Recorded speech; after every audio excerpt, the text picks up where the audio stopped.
ladies and gentlemen, and welcome to Between the Headlines on Focus on Liberia. This is a special edition of Focus on Liberia. My name is Dennis Jai, and we are broadcasting from Atlanta, Georgia. On this Saturday, on Focus on Liberia, we are going to be looking at key issues that are making headlines in Mama Liberia. The first is the Unity Party standard bearer Joseph Newman Boakai is scheduled to pick his running mate, alas, April 28, 2023. At the same time, Niba County Senator Prince Y. Johnson has endorsed the presidential bid of Joseph Newman Boakai, saying, regardless of who Boakai is paid, I'm on board. At the same time, he used that time also to diss the CDC and President Weah, saying, because they're doing so bad, he's not going to vote for them. Also, the collaborating political party comprising the ANC and the LP will be going to a convention to select the standard bearer, the vice standard bearer, and they say some legislative candidates. Also, the biometric voter registration phase 1 of that covering 6 counties is complete. How did NEC do, pass or fail? What's your assessment? With me to discuss this issue, I have one of our panelists from Tough Talking is Thomas B. Cannon. Mr. Cannon, welcome to Between the Headlines, this special edition. Thank you, Dennis. It's great to be here. I also want to welcome the man who was at the beginning of when Focus on Liberia started, 2017, the independent and unquestionable independent Robert Gregbin Gagwa Jr. Mr. Gagwa, welcome to the show. Thank you, my friend. Thank you. It's great to be on as always. Thank you. I also want to welcome someone who is a card-carrying member of the CDC, but now he supports Joseph Newman Boakai. That's Mr. Aliyu Kamara. Mr. Kamara, welcome to the show. Hey. Let me welcome Mr. Kalebo Gonglo. He's a math guy. His brother is running for president. We got to say that. And he's also a panelist on Tough Talking Thursday. Mr. Gonglo, welcome to the show. You are muted, sir. My pleasure. I'm happy to share this platform with the distinguished colleagues. Thank you. Last and definitely not the least, he called himself a CDC sympathizer or a government sympathizer because he supports the government. And he's not a card-carrying member of the CDC. He is Mr. Evans Morris. He's if anyone watches Focus on Liberia, he's always calling. He's a very big supporter. Number one caller here. Evans, welcome to the show. Thank you, Mr. Jai. Pleasure to be here. Thank you. We want to welcome all our viewers from across the globe. Focus on Liberia, where we discuss everything Liberia. Let's get started. As you may have heard.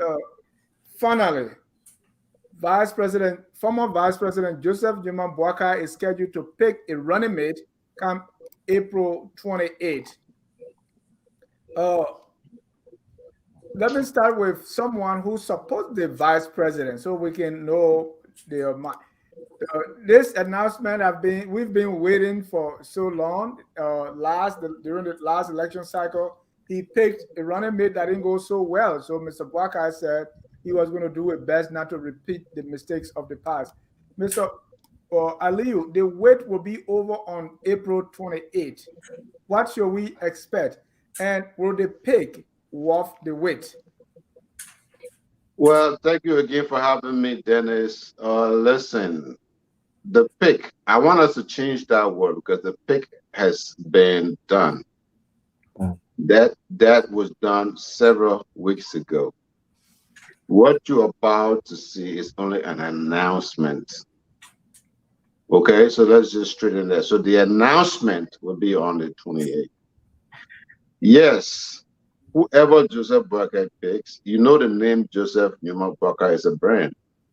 Whoever he picked would not matter because the Liberian people have already decided to make him the next president. So it doesn't matter at this point. However, I can tell you that he has picked someone that has a constituent that has a massive following, who has the wherewithal and the financial ability to go with it as well. So we're standing in a very good place. Thank you. Thank you. Mr. Kane, this pick or the announcement has, Mr. Ali want us to believe, is finally coming. What should we expect? Any surprises? Well, like you said, I think there have been some movements on the timeline. The transition from last year to this year, some speculations that it would have been in February and then it moved to March. And then we kept waiting. So like Mr. Kamara has said, I think the fact that a date has now been set, I think we're just left with 5 to 6 days. By Friday, maybe May Day in Liberia, we'll get to know who that person is. And then we get to the next phase.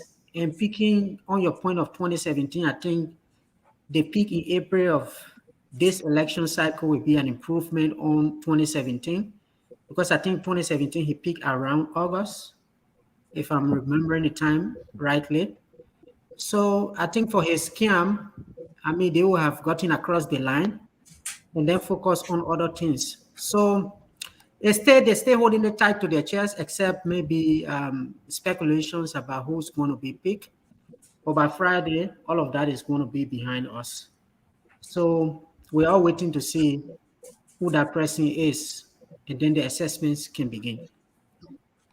Mr. Gonglo, I don't know if you were around when LeBron James, I think one year he was supposed to pick the team he was going to go to. He started with the Cavaliers and he was supposed to pick the team he was going to. I mean, the wait was so long and we're all expecting it. And he came, that's the time he announced he was going to go to Miami. Evans, I think you remember that. It's called The Decision. Yeah, That was a big decision. was big. Yeah. This is how we've been kind of waiting for Mr. Boakai to do this, right? Are you looking forward to this day, or is something that really doesn't matter? Well, here's how I'll put it. In 2017, I was in Monrovia, and the anxiety that Ambassador Boakai created around his pick, his VP pick, he created a public expectation that because his supporters have kind of built an image that he is this clean person, and he's gonna bring a clean person to be his pick, his running mate. And on that day, that announcement was also simultaneously broadcast on Facebook Live. I was sitting down at the PPCC with my brother, and we were watching the people live at United Party headquarters. When he picked Nunkwe, then everybody knew how corrupt the legislature in Liberia has been. It was a place for pay to play. When he picked Nunkwe, you could see the people's faces drop. That was not what they were waiting for. They were waiting for something that will match the image that was created of him. When he picked Nunkwe, and that was his demise. Now, Liberia is a country full of rumors. We are hearing that he's going to dig in the same place, the same legislature, which is kind of, I'm asking myself, did he rather learn in 2017 or he said needs to learn? So, but I can't go further than that until the announcement is made, because as it stands, everybody is claiming that they are going to be the one. At least all of my Facebook viewing that I did today, all of the wannabes and their names have been in the press, their supporters and their followers. And I've even had an opportunity to chat with one of them directly, and they say, hey, I'm going to be that person. When all indicators point to the legislature, and that person is not in the legislature. So we'll wait and see, okay? We'll wait and see whether actually Ambassador Boakai learned from 2017. Mr. Morris, will a pick by Mr. Boakai, really matter based on the names that we're hearing? Will a pick, a vice presidential running mate pick, make a difference in the political life of Mr. Boakai, you think? I think so, but only for one of the the potential candidates, which I think that would be Youngbley. That would probably matter the most. If he's looking at Khan, I think Mr. Gongla being Chancellor Gongla being in the race, that's going to neutralize Khan in the first round. Definitely, I think he's going to win. Councillor Gongla is going to win nearby in the first round, and then maybe second round, Boyka or Weah can do some negotiation to maybe take Nimba. But when Mr. Kamara said somebody with money, my mind keep going to Uri, and it will be a disastrous pick if he pick Uri. And I think Mr. Gonglo is saying it's coming from the legislature. So maybe it's Khan or Yombly, but it has to be Yombly in my opinion because first round, let's talk tribal politics simply here before I even give up the mic. As you know, Mr. Jah Khan is not a native Nimbanian. He's a Gribberman from your hometown. So you have a son of the soil in Gonglo who's going to be running on the first round, compared to Khan, who is, now an Nimbadian, but he's not a, quote unquote, a native, a native son from Nimba. So I think Gonglo will have the edge over him, especially in the first round. So I would say he got to pick Yombi Kanga Lawrence. She has a strong constituency, and I think she brings a lot to him in terms of the Bassa vote. So we'll wait and see, but I will leave it there. Thank you. Mr. Gagwa, there have been few names that have been going around. Do you think Mr. Boakai will pick somebody outside what we've been hearing? Are we expecting surprise? Or will it be like, oh, we already knew this? Well, Dennis, there's no surprise yet. I mean, let me just say this: we have received reliable sources from the some members of the vetting team that we would not call their name. That come April 28th, Joseph Boakai would announce Jeremiah Cohn as his running mate.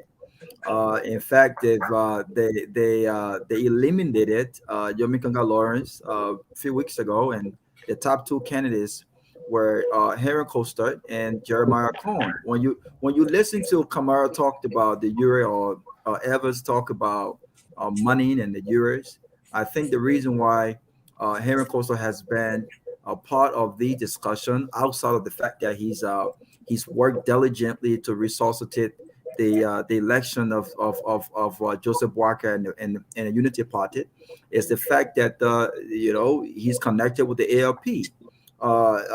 Joseph Walker understands that a Europe pick will be the end of his election before it begins. But again, the ALP wants to have some interest here, and if it's not Europe, who's next? Of course, Henry Costa. But they were announced on April 28th that Jeremiah Cohn will be the running mate. And let me say this. I think Mr. Gonglo talked about, did he learn a lesson? And we've been having these conversations. And this pick will hurt him more than it will help him. Because I think Jeremiah Cohn comes with a lot of baggages here. And I think Evers mentioned one, which points to the fact that if the strategy is to deliver Nima counted, you have a split-end MDR. There are members of the MDR who have already committed to continue to support the coalition. That's one. Two, a member of Nima have called on their kinsmen to reject Jeremiah Cohn if he runs for president or if he was picked as vice president because they don't believe he's a true Nibayan. So look, a lot of these things will come to factor, and then he won 2 elections as representative and as senator. His record will come into play, and so I don't want to get ahead of myself here because there's a lot I want to discuss as far as this pick. But let's not. This is no shock. This is no brand new. This is nothing new. Jeremiah Cohn will be Joseph Boakai's running mate come April 28th. Thank you, Mr. Ali. You are in the Boakai cycle, if I will put it that way. What are you hearing? Who is? You said the pick has been done already. Who is Mr. Boakai likely to announce on the 28th, based on your sources and your own gut feeling? I can tell you this: Boakai is not going to choose Henry Costa nor Benaire. I can tell you that for sure. But another thing I need to clarify here.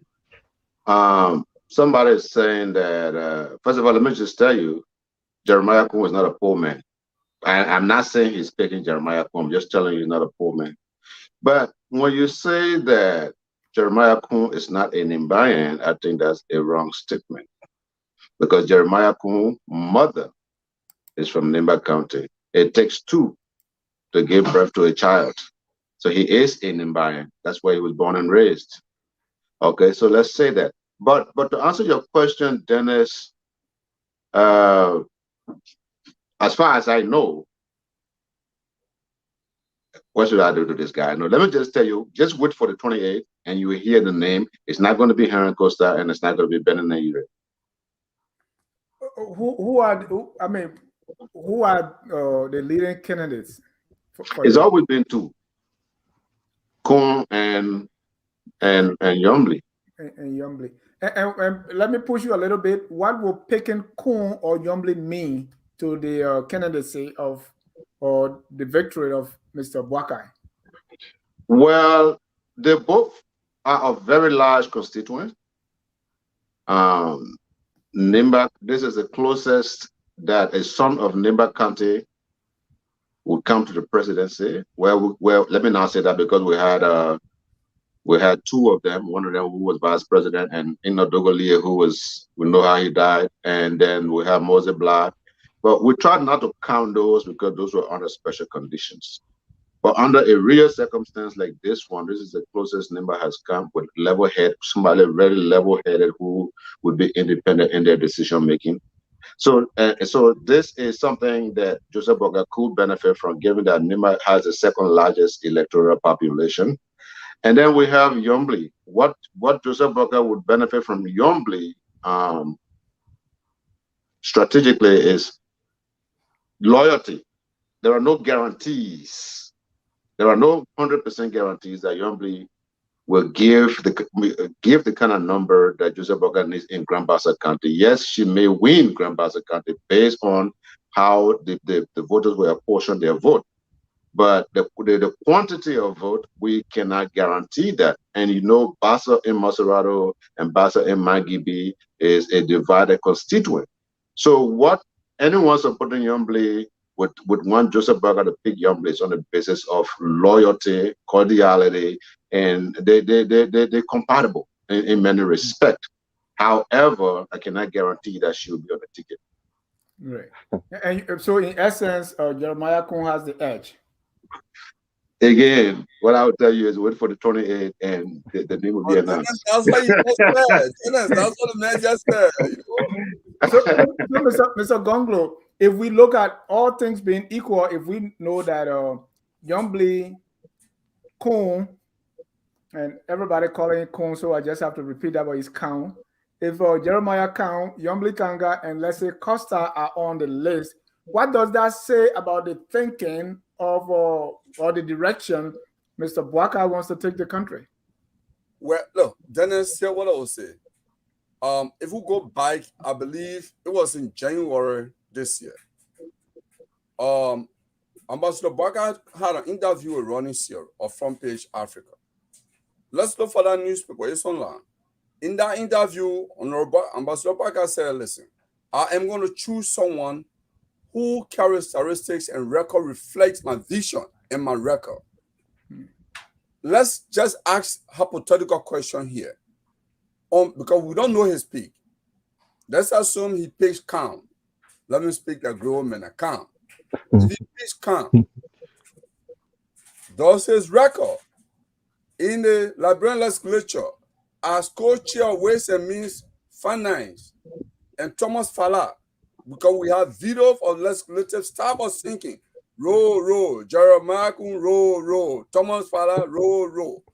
Then we have audio of Prince Johnson calling on radio in Nimba calling in roll. That this guy is a thief. He and Thomas Fala steal. I got the audio. I can put it now and listen to it. Yeah, please. I can we want to hear. We heard that. Please, play it. He have that audio. If he picks him, does it reflect Boakai character? If and that pattern will be consistent with picking Nukwe. And for me, we can say if you make the first mistake, that's a mistake. When you make the second, no, that's not. You are either a fool. So I will send it to you. Right. So where is the so what's the thinking of Mr. Boakai hearing these two names are tapped on his ticket? Are tapped on his list. Khan Yombly. Dennis, this is what I would say. You see, the point is, picking your running mate is a first employment, a first decision you make as a presidential candidate. So it's very critical. It weighs on your judgment that when this person sits in the seat of the presidency, this is the kind of the quality of decision they will make. So if you go wrong on day one, it's like a shadow of what to come. It's like a shadow of what to come. And for me, there are photos. I don't know if you have seen the photo. Ellen Snow, who sat, there are rumors that Ellen Snow, who sat on Spoon Network and said, hey, Ambassador Boakai, who could not succeed a sitting president in a government that he was a vice president for 12 years, he can never be president. And he showed text messages about James Corley's father and all kinds of stuff, right? He said he will never be president. We are told through Labran rumor that Snow is one of those that has pushed Kwon to Boakai, that he's the best guy. In fact, there are photos to show Snow and Kwon coming from Boakai house on his farm in Bombay. For me, it tells a lot. And you can say this lot. Let me go to Morris. Snow record in Liberian politics is out there. It's for public. It's public record. So right. If those are his allies, then for me it's a shadow of what to come. Whether we're gonna, hypothetically, if the UP wins, are we gonna have a radical shift from the catastrophe we're experiencing now, or we'll have a multiplication of what we're having now? That's why I'm one of those who don't believe that we must replace Weah only for the sake of replacing Weah. We must replace Weah with something that is radically progressive. So right. if you put a count. It's all right now. Forget what the campaign. It's all right now. Thank you. Yeah, it's okay. Thank you. It's okay. Let me go to Robert. With the two on the list, Robert, it's either because according to an insider, Mr. Kamara, he says the two, it boils down to Yombly and Count. Tell me, out of one of them, what does that say about Boakai? Which of them is like Boakai? Because, vice president, we say the vice president should be ready to be president on day one, and looking at Boakai health and age. Which of them?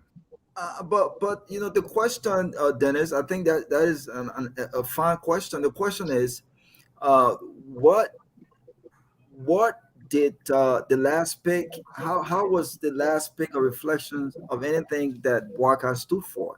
That's the question. How is the top two picks anything reflective of what he stands for? To add to what Mr. Gonglo said about the role Jeremiah Kwon role, there have been allegations about Jeremiah Kwon making a threat to an ex-police officer that he owes $6,000 to, and there have been evidences that have come forth, and more evidence will come out if he's picked, which I think he will be the next. Like I said, will be the JMB pick. He has a very tainted record when it comes to his integrity. And so I think JMB will have to explain the logic behind these picks. Look, if I had to pick between Jeremiah Kwon and Yomikanga Lawrence, and by the way, I'm not a fan of Mistress Lawrence, because I've consistently said that I don't think she's giving back to the people of Bassa that which they've entrusted her with for these many years. But it's clear that she will be a much more better pick, a less complicated pick than Jeremiah Kwon any day. The fact that he will pick Jeremiah Kwon speaks to the desperation JMB to become the next president of But Liberia. what is he looking for in Jeremiah Cohn? He's looking for the numbers. I think that the strategy here is that Jeremiah Cohn has won 2 elections, so he has the number for Nima. The strategy here is that the MDR comes from Nima and was founded by Prince Johnson, who in the past 2 elections have literally played his game pretty well with the pay to play.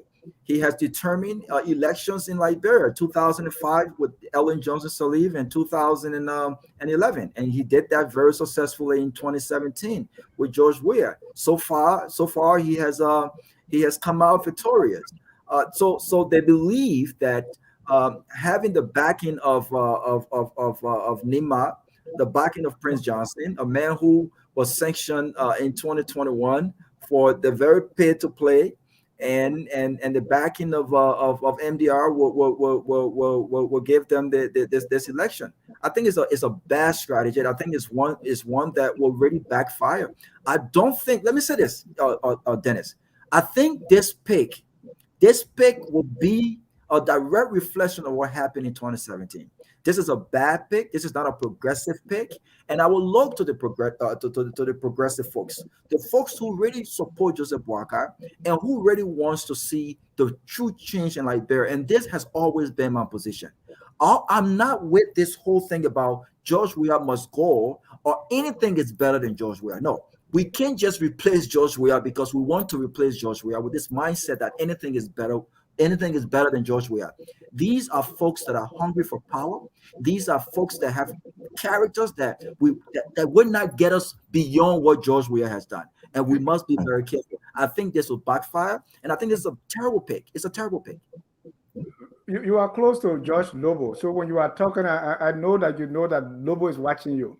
I don't really care if Lobo is watching. Lobo is a friend of brother. I know too well to separate my relationship from my positions and politics and my patriotism, and so those things does not really bother me. He's a friend of brother, but I look him in the face and tell him this is a bad pick. And by the way, Lobo and others have been advocating for this pick.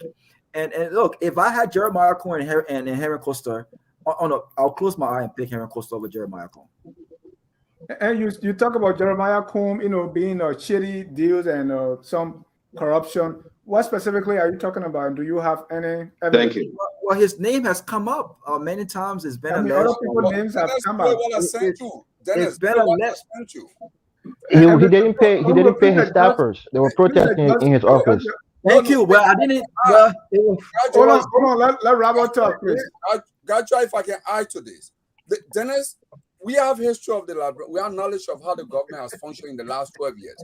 The legislature has refused to be audited. So if you're looking for record based on audit, you can't get from anyone who served in the legislature, let alone even Ambassador Boakai, who was vice president and presiding officer of the Senate for 12 years. You can't get that. You can't get that on Ellen Johnson study because these individuals refuse to be audited. In fact, when the GNC honored John Molu is alive. He's in Virginia. I called John Molu on your show.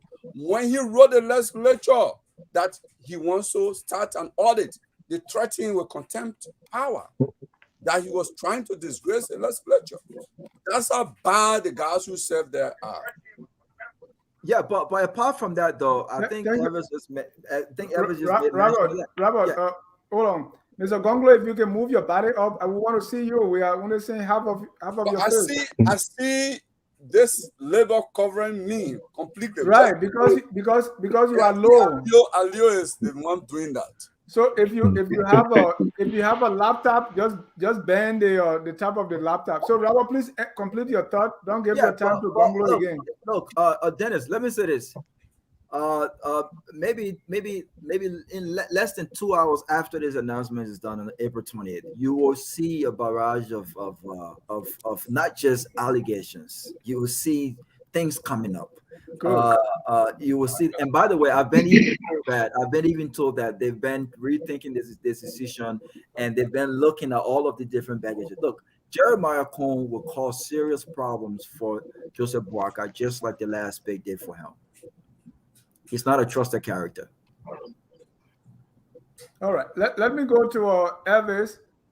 Elvis, when we look at this decision with the two being at the top, does that tell us that this is being a collective process? Normally, what we know about vice presidential pick is that there's a search committee and they go through vetting and all that. Does this reflect that, or this is just a Boakai idea based on what we are seeing so far? Actually, I think that the old man's original pick, his heart pick, was Kofi Woods. I think that's why he put that statement out there. Somebody with integrity, somebody who has the respect of a lot of people, and being a integrity icon. I think that was his original pick, and I think he got talked out of it. And I think that's what happened.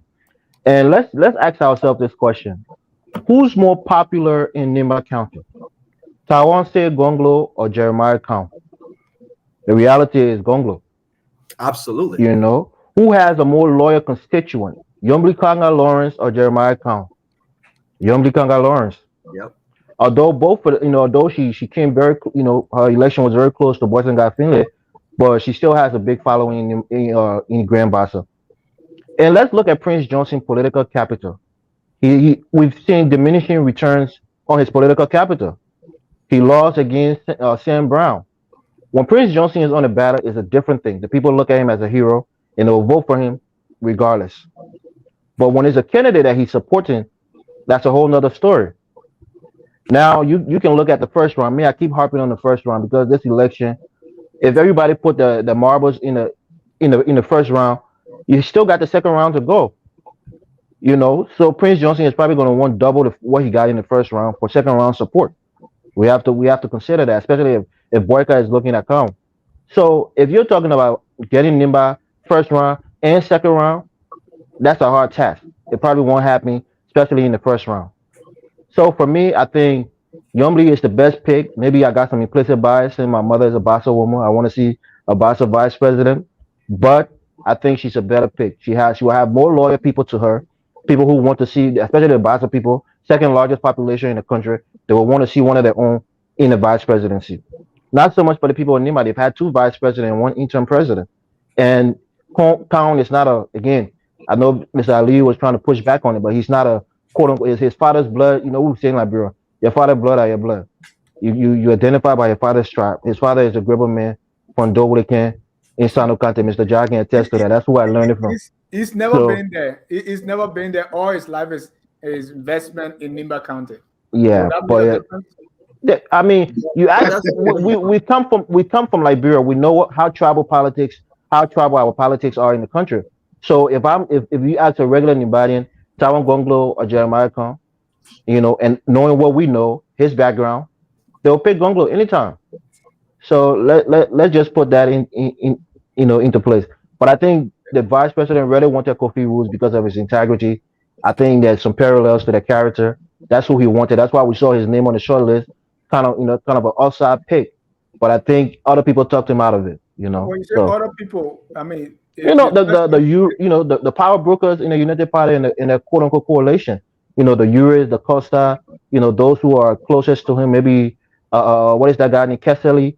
So I'm sure people are talking him out of it because of the whole nuclear thing. They maybe they're taking the VP pick from out of his hands because he made a blunder the last time. So maybe he's listening to more of their advice this time around because he made such a bad pick last time. I'll leave it there. Dennis, can I clarify something quick before you go? Okay, before I go to Thomas, go ahead. Yeah, so I like Elvis. I think Elvis, you should continue. I believe that you will be a very permanent person in Liberia in terms of Liberia's politics. I think you're a smart young man. The idea that why are you trying to butter me up? No, it's true though. Butter me, say you can roast me. The idea that the man's father come from Sino County, so he's not from Nimba County. We had that discussion before during the 2020 by-elections when the very Tawan Gongolo's sister was in the race. How come? So what is the statistic? What is the yardstick used to measure Tawan Gongolo's popularity to that of Mr. Khan's popularity? If you look at it from all dimensions, count is more popular in Nimba than Taiwan. It has been proven in the elections. But I understand where Mr. Gongolo over there is doing. I mean, if he is such a political strategist, how come his brother is not doing well in the election? What I can tell you for sure is whoever Joseph Boakai picks, we are around, we are ready for the accusations. We know even Aliyu sitting here, who has never been part of any form of corruption. If you were to select Aliyu today, something will come out on Aliyu. So something has to come out on Khan went in knowing. However, we have not guaranteed anyone who is going to be called between the two. I just wanted to clarify that. Thank you. And Thomas, before I come to you, I'll play a short video. Yeah, I know it threw a jab at you. You will have your turn. Just give me a minute. This idea when it was getting clearer that the VP or the former Vice President Joseph Newman Boakai was leaning Kun, another person who believed to be on the list, Henry Costa, came up throwing shots, firing shots at Kun, calling him that he was dealing in human parts. Now, you send me a video. I want to play that. People at the legislatures calling, kind of heckling. Take a listen.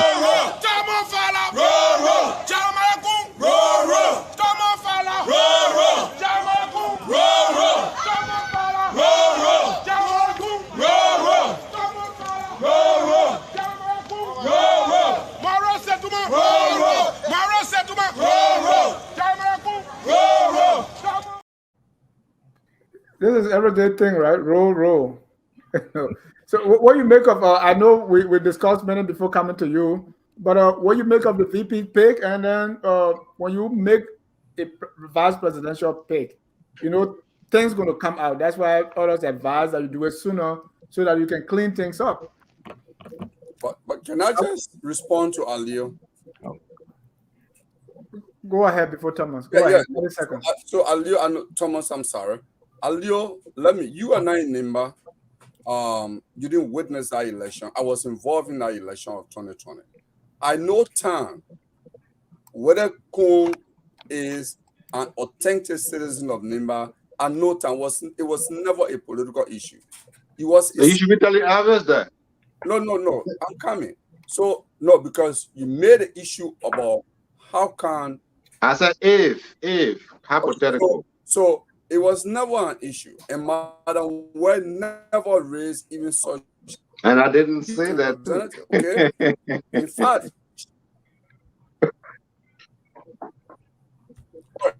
so the point is, I think the issue here is there are people in the UP who have argued that the guy has won 3 elections, so it means he's popular. Who can go for him? There are different considerations at different levels. There are some people, when you run a district election, there are different considerations. It's a smaller constituent. When you're running in a senatorial, when you run a presidential, there are different considerations because the decision ladder, responsibility, it gets bigger. Okay, there are fundamental questions that are asked about judgment, about record. Does this person have the emotional intelligence to perform this job? Because as president of the nation or vice president, you are closer to the national security or decision making. Do you have that emotional intelligence that if somebody does something to you, somebody who has even harmed you in the past, can you be president or vice president for that person? So they are fundamental questions. So it's a different consideration. That's why we are asking this question. And there are more to come. I'm not even going to. I think we finished responding to Aliyu now, right? Yeah, give Thomas his chance, please. What I talk about was just the tip of the iceberg, and more will come. Thank you. I can explain that straight, but I'm not going to explain it tonight because it's not my role to do it. Thank you, Thomas. I know we've discussed. I've asked many questions. Let me hear your take. So one thing I can say is that I think the issue of this search with vice presidential picks have come a long way. And going back to the CPP, I think in the minds of many Liberians, the thought was that there was an arrangement that the Liberian people had, which did not work out the way many Liberians thought it was going to go when all these parties were part of the CPP. And when that left, it left a void that needed to be filled. And I agree, I think Elvis made a point earlier. When Mr. Cummins insistently said that he wanted to be president, then of course it was that seat that was available for other people to take. And I think Senator Yombly Kanga Lawrence and others then realized that the seat is vacant and that they could maybe occupy the seat. But one thing I wanted to highlight here is that there was a lot of momentum around the vice president naming his running mate until, if you all remember, Senator Johnson made a visit to the former vice president. Since that photo came out, the whole process happened to have stalled a bit until this time now that the announcement is going to be made. So I agree with the point that Senator Kuhn is heavily considered. Senator Yombly Kanga is still up there. So like I said, by Friday, we get to know all of the other issues. I know even the Unity Party is well prepared that regardless of whoever gets picked, there's going to be a backlash. And there can be two ways that it will happen. It's either going to erupt internally, that is those who don't get selected will respond, and the ruling government with other political parties are equally going to respond.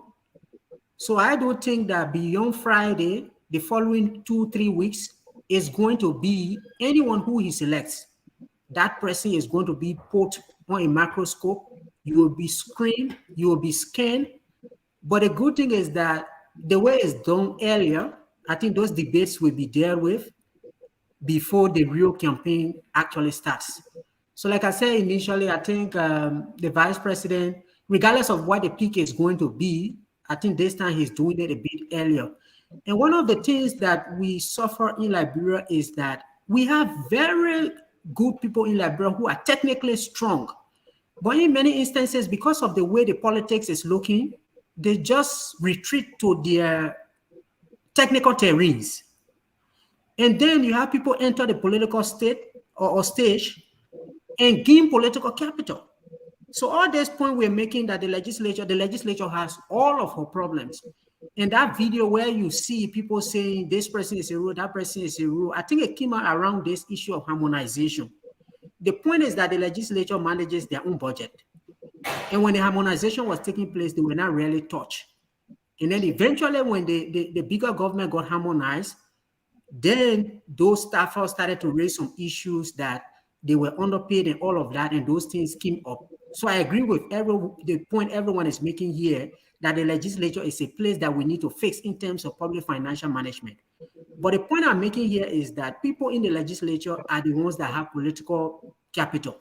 So in many instances, when it comes to the peak, you can even see here in other countries, people go to the legislature and other people, because the point is who has been tested.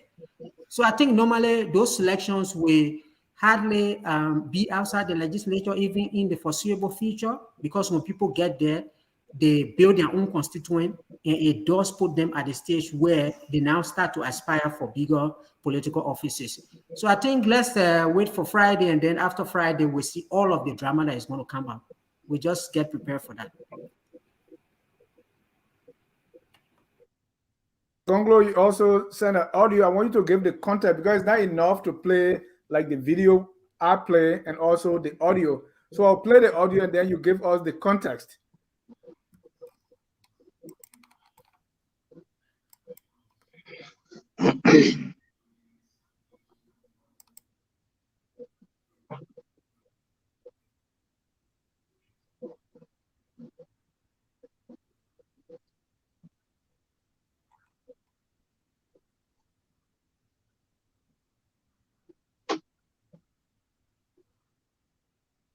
What's happening?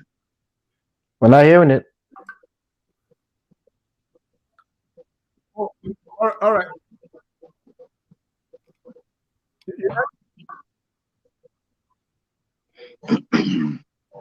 All right. we'll talk about that soon. But that takes us up to our next topic, which is the Prince Johnson endorsement. Prince Johnson, he had a press conference where he did not only endorse Joseph Newman Boakai, but he also said some things about the ruling CDC, why he's not going to vote for the CDC. I want to play 2 minutes of that clip, and then we go into the discussion. Dismiss us. So they told me, and I'll call you to let them know. All Nimbanians must stay the ground. That means we are dismissed. I was told you will dismiss the county chair, inspector, the city mayor, the Central Superintendent, and you dismiss them. We will stand our ground. And you will get a greater political disappointment in this country. Nimba will never support it. Never in history. I can promise you that. All these people going to City Hall, Nimba for Weah, they just want money. I'm 70, so you are my children. I can tell you, when you in an impoverished country like this, you printed 64 billion. 64 billion. Only they don't get it. They attend plenty all over the place. They don't get a clean note. No more US in town, they got it. Then when you call and give people cash to go, who will not do what they will see it. Nima country has one, they got tradition. They will not take knife, open the stomach, move all the intestine, and put plantain leaf. Never. So you can call Honorable Wale Juna, you can call whoever, Bangura, you can call Mervyn Yelu, you can call whoever. Pay them money, registered man has no ground in Nimba. They have no ground. But the money is floating, so who will not go? I will tell Nimba to you. Nimba not be able to tell, they got conscience. The two top senators of the country, including the father of the country, they want to hear from me. So I call upon all of them to join behind Rescue One, JMB, Joseph M. Boakai, and whoever he will pick. If he picks Kwame, we will support. If he picks Kung, hallelujah, let everybody come out. This 28th day of the month, let everybody come out and fill the streets when the program will be held. That's what I'm calling for. We are now for President Weah. All right. That's Honorable Prince Y. Johnson calling on Nibayan to join behind Rescue One. Welcome, Mr. Isaac Vatokba, the former Chief of Office Staff of Mr. Alex Cumming. Isaac, welcome to the show. So, Isaac, let me start with you. Has Prince Johnson been able to distinguish his party in Nimba County? Because every time he speaks, he talk about his party. He talk about Nimba. Even as a senator, it's all Nimba, nothing else. Have you seen the distinction? His people. He speaks for his people, right? Right. I mean, for the longest time, he's been the spokesperson for Nimba. We haven't seen any other son step up to be on the same level as Prince Johnson in terms of controlling the people in Nimba, So some people from Nimba will reject it, but that's just the fact. If you look at the pure numbers, Prince Johnson still dominant in the county. He hasn't proven otherwise. So he has the right, as much as not everybody honor his technical, as they say, he speaks for them most times. So the party too is MDR is also Nimba party. No, there are other elements in the party, but it's predominant in Nimba, Okay. So all right. So my question to you, let's talk about the endorsement. What do you make of that? Prince Johnson's endorsement of Joseph Boakai? Yeah. It's a double-edged sword. It always is with Prince Johnson. So, it could work for him. It depends on how the other political players come, how they approach NIMBA, who emerges out with some other camp in what respect. But at this stage, anything that can kind of lift Boyka up is good for him. Anything that can lift a political candidate. Look at the ruling party. Those briefcase parties that got 5 or 6 members, they all lining them up and saying, they get the endorsement as well. So who am I, as much I have in opposition to all those who hold major responsibility for the atrocities against our people during the war? I would love to see Prince Johnson prosecuted. I would love to see Ellen Johnson before a court. I mean, but they are political players. The way they did the comprehensive peace agreement, it left them involved in the politics of Liberia. So they still control the space until otherwise, you got to respect that they're in the space. Mr. Aliu. Yes, sir. Will this endorsement help or hurt Mr. Boakai? Yeah, well, first and foremost, I listened to Isaac and he talked about Ellen and the other guy going, but he forgot to mention Louis Brown and Donna Chi and all the other people too. But listen, but let's get that straight. I don't know if you ever read the report. But man, I said to him, Louis Brown, further investigation. He was Isaac, I get it. Let's educate the people. Let's educate the people and be clear. Then the man hijacking me. Not telling them. Let Ali finish. Go ahead. Sorry, my brother. Sorry. Okay. So does this help Boakai? I think the answer to your question is kind of obvious. Let's just look at. Huh? Will it hurt or help? Yeah, but I'm coming to answer your question.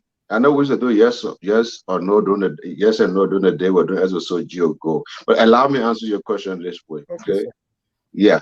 So if you look at Prince Johnson, the Prince Johnson factor in Liberian election, you wouldn't ask that question. I think you already know the answer, because let's go to 2005. Who helped Ellen Johnson Sirleaf? 2011. Who helped Ellen Johnson Sirleaf? That was before 2017. Who helped George Weah? So will Prince Johnson, this endorsement help Joseph Boakai? Hell yeah. That's your answer. I want you to factor in the sanction on Prince Johnson. For me, I like to do the Liberianism, if that is a word. I created that myself. When people are talking about what's happening in America, or what American ambassador is saying, or what the Treasury Department is saying, I am looking at Liberian voter from a whole different perspective. They have a whole different way of doing their thing. It doesn't matter. They will tell you, you get session, you not get session, we'll vote for you. Let me tell you, Liberia is a tribal country. It's a deeply tribal country. The Nimbayan will support Prince Johnson regardless of who posts sanction. So that is completely out of the question. Thank you. Mr. Kane, will this endorsement help or hurt Mr. Boakai? I think we need to look at NIMBA. Like Mr. Kamara said, NIMBA, I think in terms of numbers, has the second largest base of voters, even from the 2017 voter registration data. It should be second to Monserrado, I think. Exactly. Right. So if you look at that number that comes from NIMBA, that makes NIMBA very important in any political process. Let's get the whole issue of maybe Prince Johnson, Jeremiah Kung out of it. Let's look at just the numbers. It makes NIMBA very important. And everywhere NIMBA has gone, like you said, over the past two, 3 elections, that's where the winner has come from. So maybe Maryland too, Maryland County. Yeah, Maryland County has a very huge number, but when it comes to election, it's not significant. So in terms of whether it helps, it depends on whether you are actually able to command a huge number from NIMBA County. So if Jeremiah Kung is able to command a huge number from NIMBA County to support Joe Boakai, then it helps him a lot, because it helps him to be able to come across the line. So this election, I think, is heavily said that it will definitely go to a second round. So even like Everest was saying initially, if Nimba goes with Councillor Gonglo in the first round and he doesn't make it, and Joe Boakai makes it to the second round, then that means you will still need Nimba to be able to fall to you if you should win the election. So that's where Nimba becomes very important in the election, both in the first round to get you across and in the second round to be able to help you to win. So, and I think Nimba is going to be heavily contested. Before Right. now, if we all follow carefully, the ruling party was heavily dependent on Nimba when they had an association with the MDR. And I think that's where, since the MDR started to give this signal that they are not supporting the ruling establishment, we saw this back and forth with the ruling establishment and Prince Johnson and all of that. So in terms of numbers, Nimba is very important. The critical question is, with everything that is happening with Councillor Gonglo being there, everyone is going to go to Nimba to be able to hustle that number. I think Nimba is going to be the battleground. So the greatest issue now is that regardless of what the peak is, if it is Kun, we could be able to command a huge number to go to the Unity Party. But I would say that in terms of the number of registered voters that will likely come from Nimba, which might increase beyond the 2017 number, Nimba will play a critical role in the upcoming elections. And your background there is wherever Prince Johnson goes, there where Nimba is going. We've seen that in the previous elections. I hear people saying that his in terms of his ability to pull the numbers has been reducing gradually, but the previous elections have shown definitely that wherever he went, Nimba voted in that direction. We have to see if that is going to change in 2023. Not with Sam Brown. They didn't go with him with Sam Brown Yeah, went that's beat him. So that was more of an That's isolated case. It's an That's election an in-house stuff. in District 1. And of course, we understand that Sam Brown did a lot of work there by himself and all of that. So I think that's an isolated case we can take into consideration, but it's different from a national election. Yeah, we're talking national election. Let me go to Mr. Gonglo, who's from Nimba. All right. So first, let me set the record straight on Alio. Yeah, but let me give you this question. Wherever Nimba goes, where Prince Johnson goes in presidential elections. Well, no, it's debatable. You know, it's I'm sometimes asking you a true or false question. Yeah, so I say it's not true. Yeah, It's true. why it's not true. In 2005, Prince Johnson won with Alio then in 2005 in CDC. The records are there. Because he went to United Party, he wanted to be senator. United Party rejected him in Seglepier because of his war record. Out of that angle, he endorsed CDC along with Varney Sherman in the second round in 2005. And Ellen Johnson Sirleaf won Nimba in the second round. In 2011, obviously there was no second round because the CDC they said they were pulling out. Legally, NET organized a second round, but there was no second round. We were in Monrovia. The polling station was virtually empty. So there was no second round, technically. Legally, there was a second round. In 2017, of course, we all know what happened in the second round. Ellen Johnson Sirleaf, a sitting president, who has given more money to Prince Johnson in 2011 that he didn't work for, and say, hey, we can make you can get more money. And what happened? The power of the presidency. She started to even work with county administration that will allow the incoming government to make you retain your job. The sitting superintendent at the time in Nimba pulled out and said he was endorsing Weah. District commissioner started endorsing Weah. It was a work of the presidency. It through the internal affairs ministry. Not Prince Johnson. Not necessarily Prince Johnson. Not necessarily. I don't dispute the fact that he's popular. He has won 2 elections. I don't dispute that. But no matter popularity are not easily transferable through vote. I mean, the records are there. So let us not get us ahead of ourselves on this, okay? So for Alio to sit here, do not mislead.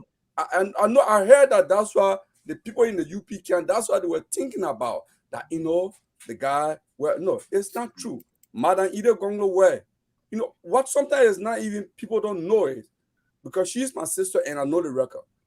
When she and Kun went into the election, Modiba Molu is on record as the CDC having spent $700,000 in Nimba to make sure that Kun got elected against a woman who only raised 40,000. Dennis, ask the man for evidence for somebody to name.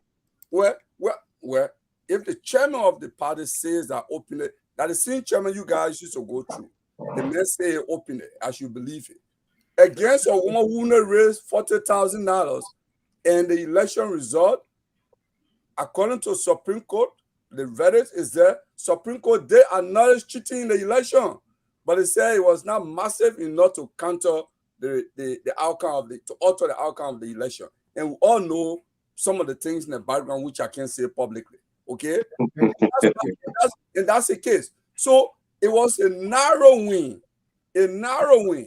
Doesn't matter. I said support. Georgia went to Nima and campaigned for Kun.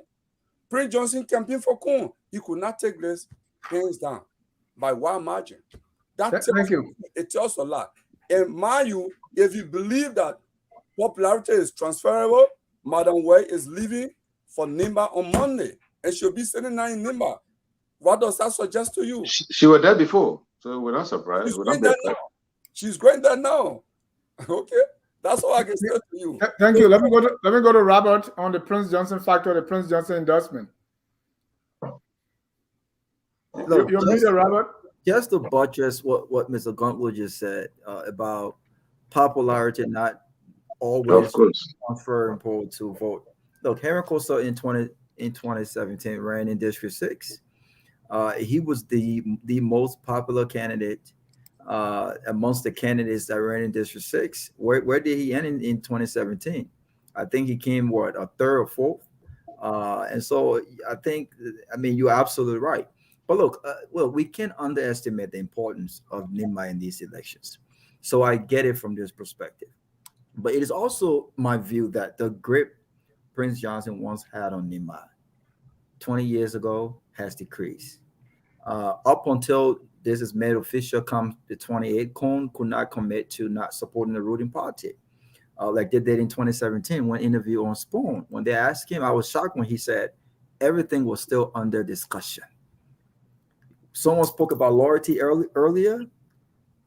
And you can call Kun anything but a loyal man, right? He is a true reflection of the pay-to-play a strategy that comes from Nimba, led by Prince Johnson. And so there's a lot going on over here. But I want to go back to your question. Will this pick help or hurt Joseph Boakai? I want to be emphatically clear. This pick will hurt Joseph Boakai.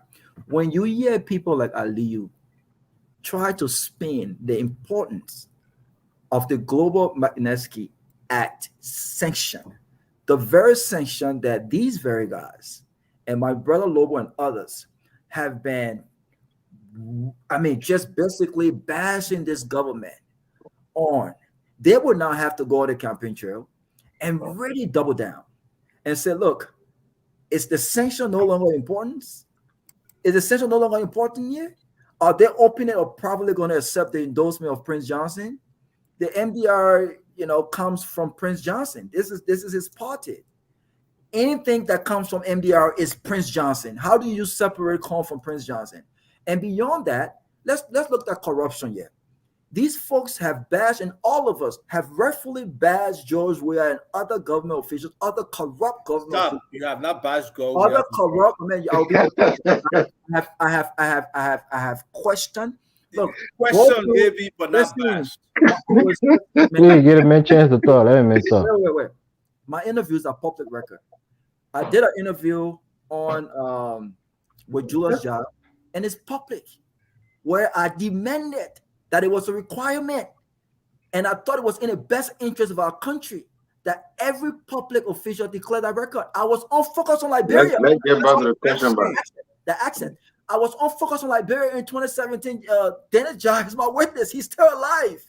When I said that to fight corruption, I thought it was important that every public or as parent, make the access public so we know what the prescription.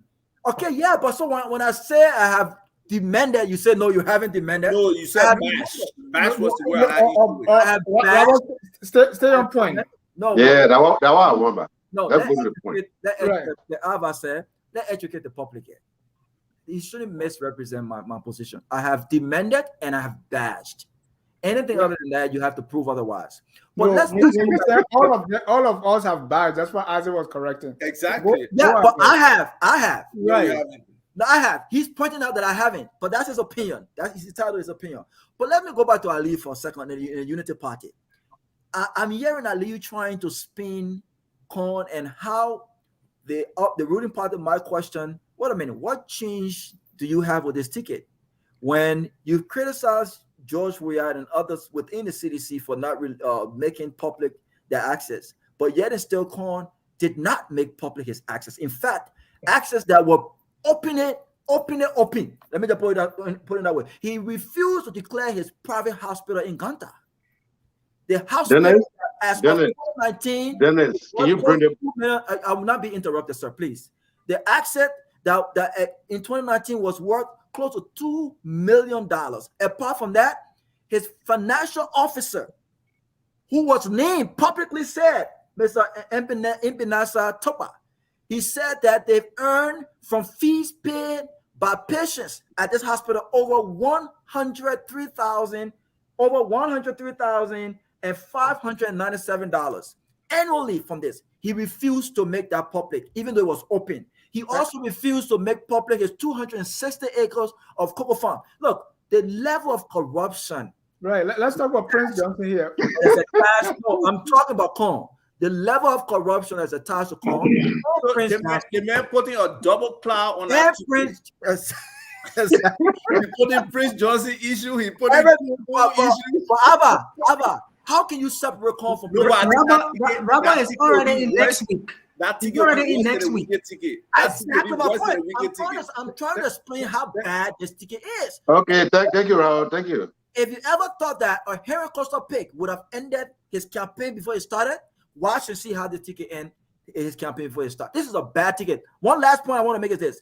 The best ticket here could have easily been Gonglo or Cummings. If Joseph Boakai was a true leader, Joseph Boakai would not have thrown the towel when he was elected as chairman of the CPP. He would have he did. He threw in the towel. He left. You can go back to the Civil War, then they can go back to 1 year ago. No, man, they ANC team. Now we're not even here for ANC tonight. I'm glad you said Raul at ANC, man. Dennis, I rest my case. I didn't say you was. But Dennis, this ticket is terrible. Hold on. Let me go to Evans before you. Man. Yeah. Evans Yeah, I'm gonna disagree. Yeah, go ahead. Go ahead, Evans. Yes, I'm gonna disagree with Robert when he says it's a bad ticket. You know, but first, before I even get to that point, let me just say this: we all know Prince Johnson is a political missionary. You know, he goes to the highest bidder. But also, Nimba is important, yes, but it's not the end all be all. You have the Pele Belt, you have the Bassa Belt, the two largest, tribe in the country. And what does we have connection with both of those tribes? You know, you got the vice president who is a leader for the Pele people. You have group instead of tribe. No. Our politics is tribal. We're talking about Nimba. When we talk about Nimba, we're associating Nimba with the Ma and the Don people. No, right? Ethnic group instead of tribe, or just the okay, the ethnic groups. You know, I guess it's more civilized to say it that way. No. Ethnic group is a different group in tribes. Let's be honest. Why we can't be honest? Right, Mr. Jai want us to civilize it a little bit. Yeah, Dennis. I just want us to go into the difference between tribe and ethnic group. We can do that. I have no problem. I got the intellectual capacity to debate you that they are two distinct things. Right. What's the difference? The difference is the grouping. Can we move for him? Yeah, let me finish my thought, please. That's why I want us to correct. But go ahead. I will go with you, Mr. Moderator. Those ethnic groups can balance out Nimba. Let's not forget, Nimba is not only just the Don and the Man people. You have people in the northern part of Nimba, who are, you got the Crown people, you got the B and Duro, you got Mandingos also in Nimba. All of them may not follow Prince Johnson. We don't have a electoral college in Liberia where we say, oh, Nimba got 50 electoral votes, and thereby if you win, majority of Nimba, you win all of the votes. You can lose Nimba, but still. People. Rivers is coming for our Biduru people. We're not leaving. Okay. Yeah, that's what I'm saying. The point is, you can lose Nimba, but still make up for your loss in other places. George, we have pretty much have the entire Southeast. He got a good constituents in Bon County because of the vice president. So Nimba is not going to be where the election is truly going to be decided. So I don't think we should put too much on Nimba to say, oh, if you don't win Nimba, then you don't win the election. I don't think that's the case. But they also have to win by a large margin. Large margin, right? And CDC has a strong hold, especially in the second round, where money will be changing hands and things like that. Boyka don't have more money than the government has, or George Weah have. So let's not even act as if people won't gravitate towards the president. He's the incumbent. He has the largest purse, and he can make certain commitments to them after the elections. I think Nimba will be split. It will probably go to Boyka if Prince Johnson is continuing to support him in the second round, but Weah will take a large chunk of it, and thereby that will add to his total in other areas, especially in the southeast and maybe in places like Bon County and Grand Bassa and River G and River Cess. So let's not just put it on Nimba. Weah is strong in some large constituents, especially in the Pele and the Bassa areas. So again, you call Prince Johnson a political mercenary. Oh, of course. Many. Let me interpret that word. I'm sure we all know what mercenaries are. But one of the things he does, he takes money and then he assassinates the character of the person who is going against. You saw it with Alexander Cummings. What was his assassination of his character? I won't say it because Mr. Bagtoba is on the show.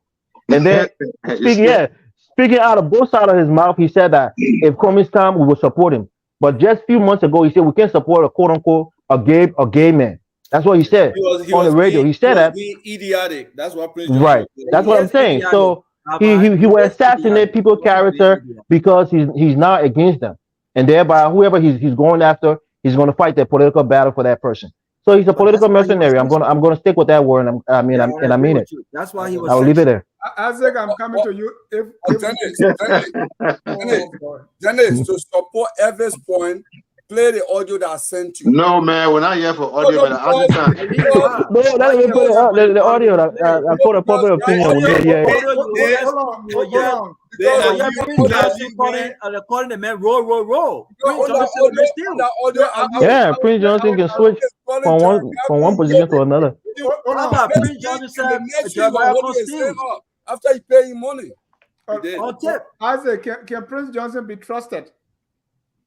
Those two words should not even be in the same sentence. in July of 2022, when the president visited Ganta for the ministerial, retreat, he visited Prince Johnson University. Let me just play the clip of him going there.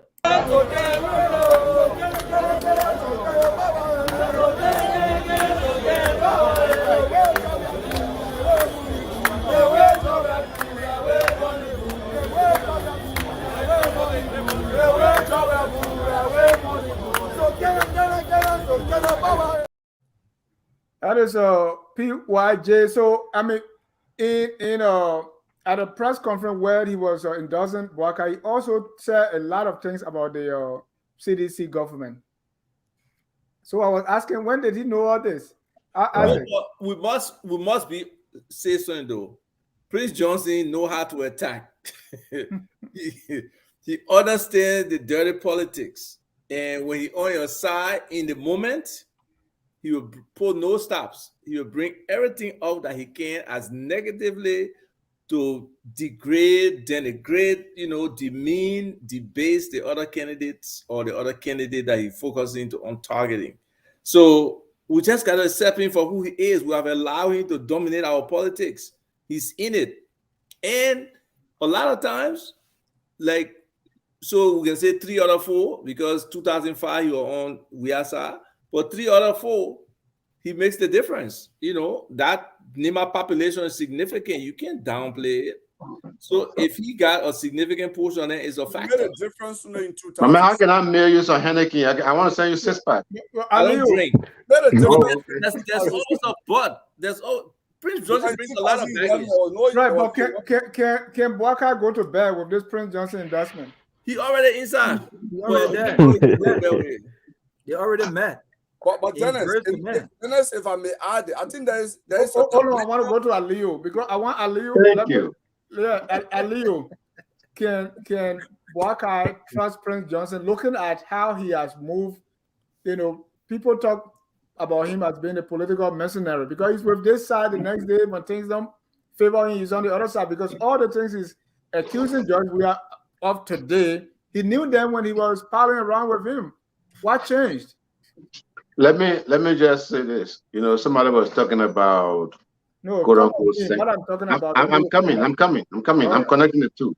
Somebody was talking about quote unquote sanction as if the Liberian people care. Go to Margibi County and see how many people endorsing Nathaniel Mangeo. In fact, Nathaniel Mangeo will win the election in Margibi County, regardless of the sanction. So no, I'm not talking about. I'm not even going to be there to vote. So I'm talking about. No, what I'm asking as a Joseph Boakai supporter, do you care about this? But let me make my point. I'm not going through any interrogation. Yeah, no. So the deal is, the question you ask, now it depends. Trusting in what sense? Trust him that two of them are being in room and nobody there, or we're looking for a vote here, okay? And the man carry a high number of votes. So what should we do? Turn it down? Trust his character, his integrity, what he stands for. But see, let me tell you something. See, this is the problem a lot of you face. A lot of you amateurs. This is the problem you face. You haven't won something, but you want to pass judgment. The goal here is to win. The goal here right now is to win. If any of these people, I'm coming. If any of these people were to endorse Tawan Gwanglo, my brother over there talking by a brother, he will not be talking. I can guarantee you that. This ANC, when Donald Chi and other people went to ANC, did you not see ANC defend their own people? People are looking for numbers. Is it a talk about integrity? Be talking integrity. Oh, but that's why people support Boakai because they say he has integrity. So the Aliyu is actually throwing away integrity. Yes, I did not say that. Can you I did not say that. What are you saying? You didn't understand my point. I gave reference to you. Aliyu, hold your point. Let me play the tape too, and then you can make your point about integrity. What are we doing?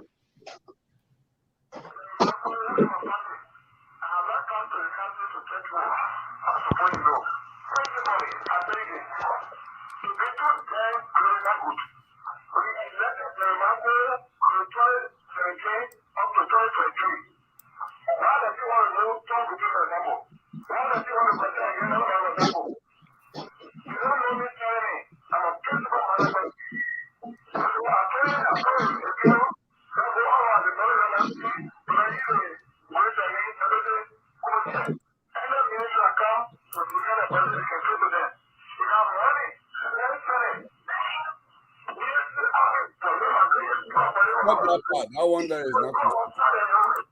All right, Mr. Gwanglo, explain it.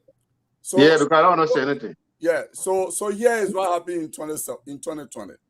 During the election, the inside story is that this $700,000 that the government spent on Kun election in Nimba, they released the first $400,000. Dennis, you know you live in the topic, right?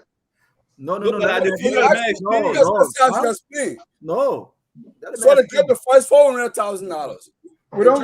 No, wait, Dennis, 1 second. Will we have censorship under a Boakai government? Yeah, I don't know what you're talking about. What I'm talking about is we must stick with the program. Stick with the program. You want to give a context, and you ask me to explain. Go ahead, sir. They kept the first $400,000 to Kun, and Kun took it to Nimba to go start his campaign. When Prince Johnson heard of that, he said, "I am the head. I'm anointing you. You taking the money without me?" Then That's true. he issued that order. He said, "Look, the man is then greedy for power. Someone's senator. Why does he want to campaign against him? Why does he want to remove him? In fact, we elected him as representative until 2023. Why does he want to go against anyone who already he has a job?" So he's then greedy. Okay, he's corrupt. He's a co-chair to Thomas Fala. When you bring the money, you are eat it. You know, when Kun heard that, Kun ran back to Monrovia. The story is that he gave him $100,000. He said, "Look, the balance count, I will get the other one because its demand of that 700,000 was 200,000. So look, the thing is, look in the structure of the NDR. The NDR, the highest decision-making structure of the NDR is a governing council who is chaired by PYJ. PYJ. Hold on. Thank you. Move Jeremiah in the minute. Hey man, that cannot be authenticated. Thank you. I think just for the record, this one is clear. To be too frank, we elected Jeremiah in 2017 up to 2023. Why does he want to move Tom Groupie, for example? Why does he want to compare against anybody, for example? You don't know me telling me. I'm a principle-minded person. So I told people that go around the money university because he the grace and me deputy co-chair. Any ministry that come to defend a budget, they can pay to them. He got money, spend money.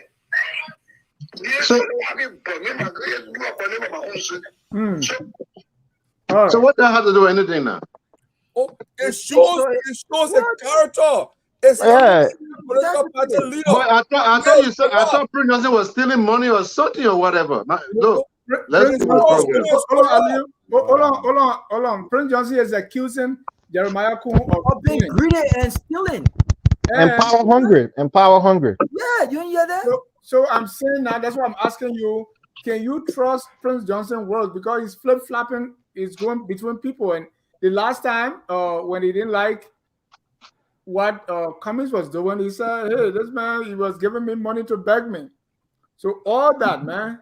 Dennis. That's why I said, can Mr. Boakai go to bed trusting the endorsement of Prince Johnson, or he's going to sleep with one eye open that this man will flip again? Tane, let me tell you this. We're in a political season. When it gets heated, people talk. Okay. Things happens behind the scenes. It will happen around the coming. Up to now, we're still trying to find out where the 70,000 went. Things happens behind the scenes. People wash their dirty clothes outside. Things will happen. If anybody on this platform is thinking that they're going to find a perfect individual in the entire Liberia and even in the diaspora, someone perfect, clean of anything, you're mistaken. The reality here is Leo is perfect, is clean. Yeah, the reality. At the start of the show, you say you are corrupt free, so we can find you. No, but corruption we can define corruption in other ways. I've had girlfriends. Really? I've had girlfriends that I cheated on. Couldn't you consider that corruption? I'm not clean. What I'm trying to tell you, that's a personal life. Come on, Ali. What I'm trying to tell you is simple here. Whatever is going on is expected. We will see all the. In fact, your videos are small. We'll see plenty of video. And guess what? I'm not here supporting Kong. I'm not here supporting anyone. What I'm trying to tell you is, it's either going to be Yumbly or it's going to be Kong. And whoever Joseph Boakai picks, you will see her out there. You saw me my gun today, right? I got my gun here. No, we go do it good. Costa is still a serious competitor. No, but they already eliminated him. Costa is not a competitor. I predict that it will be Costa. No, it will be. No, it's already Con. It's not Costa. It's Con. It's not But Dennis, guys, let me tell you that there's a dimension that we're not looking at. We're just looking at the con issue. Hold on, and that's my last question. What are the possible fallout if it is not Yumbly, if it is not Henry Costa? What do we? You don't worry. Why you get come on, man, Henry Costa, really? Okay, let's conclude on this topic. Let's conclude on the topic now on April 28th. What's going to happen? Will Costa be picked, Yumbly, or Kuhn? And what does it say about Boakai? Can I go first? Yeah, go first, Evers. Yeah, I think I would agree with what Robert was saying. That more than likely will probably will be announced on April 28th. And I think what it says about Boakai that he is not somebody who respects loyalty, because he's been in a collaboration with Yumbi Kanga in the Liberty Party, at least her wing of the party, for almost, I think, 2 or 3 years. She's been by his side, supported him, against even people who she had long relationships with. So if you're going to just leave that person because it's politically advantageous for you to support somebody from Nimba County because you think that's where the vote comes from, I mean, I think it's disloyal. I think she's even a more senior senator than Jeremiah Count. She's been in government for a long time. Thank you. So that's what I think it would say about the former vice president. Thank you. Same question for Isaac. And Isaac, let me add something on top of this. You think really that Cummings got Boakai in this thing? If the two of them were to really work together? When you say work together, what do you mean now? Because they're quarter work, President, vice president. It didn't work like, with the CPP. That's not even a factor at this stage. So why are we even discussing that? What I'm saying is, this is how it got started, right? Now Boakai is on a fishing expedition looking for VP. No, it never got started with Boakai and Cummings being VP. They were competitors in the CPP. They were not no president and vice presidential candidate. Well, people got that misconception. They stay flowing. It was never any agreed upon or anything discussed like that. The framework was going to be applied. If they had consensus, fine. If not, they do the voter perception survey, the VPS, and based on that, it will inform the candidates at the primary. That was the process. It was never about Cummings going as vice president of Boakai. So April 28, what do we expect, and what does that say about Mr. Boakai? I believe April 28 will come, and Mr. Boakai will not make a decision on April 28. Wow. Your reason that he will give to not make a decision on April 28. That's only 6 days from now. He's not making a decision on that day. If he makes a decision, then it will show that he probably got some level of commitment to establish dates as they have profiled. But I doubt if he make the decision that day. If he doesn't, what does that say about him? That's expected, apart from the cause that he's not a decisive person. He's still waffling. Thomas, April 28, what do we expect? I don't think that the announcement will be made on April 28th. I think the Unity Party is an experienced political party. They do have structures in place. If they've not come to the point where they were ready to make the announcement, I don't think they will have announced a date. I listened to the party secretary general, who was on, I think, Spoon TV and on some other platforms talking about this. And I think they are already doing some arrangements to get people. If you listen to Senator Johnson, even calling on people to come out, I think it will be very. Who is he going to pick on April 28th? I will come to that. I think it will be a very bad publicity if you come back to the public and say, I'm not going to select on April 28th, I'm going to postpone it again. So, like I said initially, I think. You said again? That means he postponed it before, right? No, they've never set a date. They've never definitely set a date. They said it will last. No, that was just surrogates talking. Yeah, surrogate, and then it was months. Right. In the first, Boakai said it. Boakai has not said it. It will be surrogates again. They will call the secretary. No. The party secretary general is not surrogate. That's surrogate. No, but let me. No, but I will show you the post. Hold on. The secretary general that said the 25th. Then they changed it to the 28th.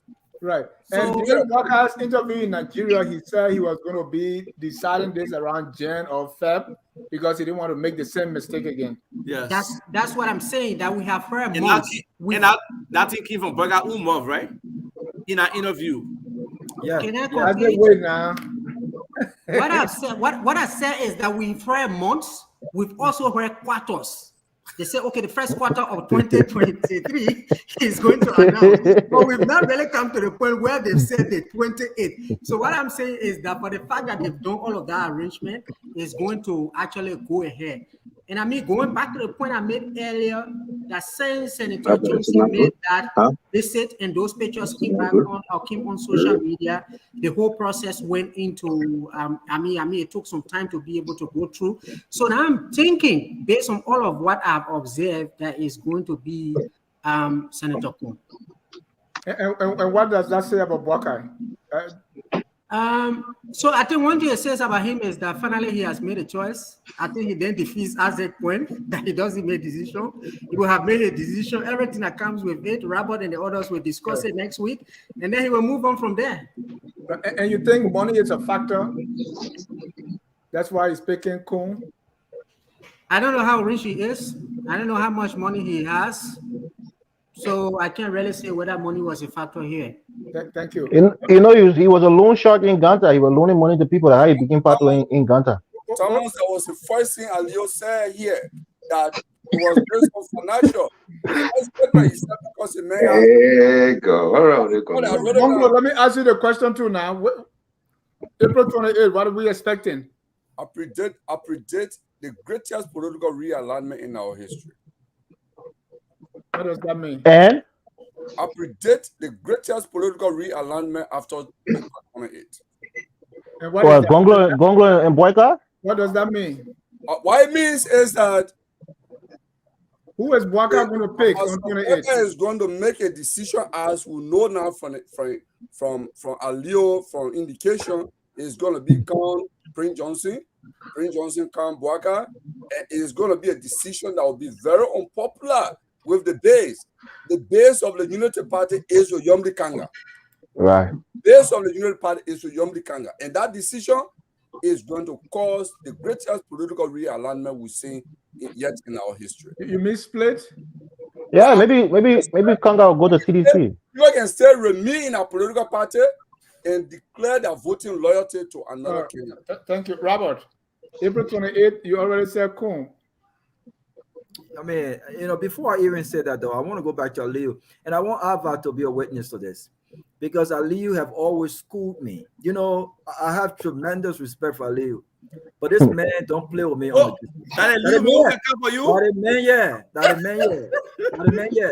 So Ava, I want you to be my witness. You see, you know, I might be an amateur to Liberian politics. I take that.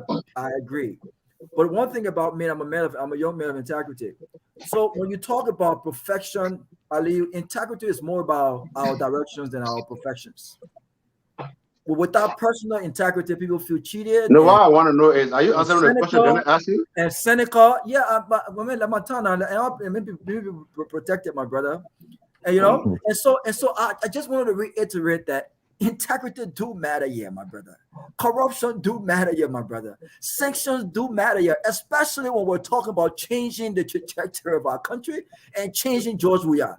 We can't talk about real change when everything points to greed and power, self-aggrandizement. All of these things, that's not what we want. That is not what we want. But what he's saying is you got to win first to do all that. So I don't believe that. I don't believe that. What people look, when people show you who they are, you have got to believe them, man. This whole idea that I must surround myself with criminals. Let's be quick. We got one more. I don't believe that. Look, these endorsements does not come free. Prince Johnson is a criminal. He's sanctioned by the U.S. You mean alleged criminal? In it, he's a warlord.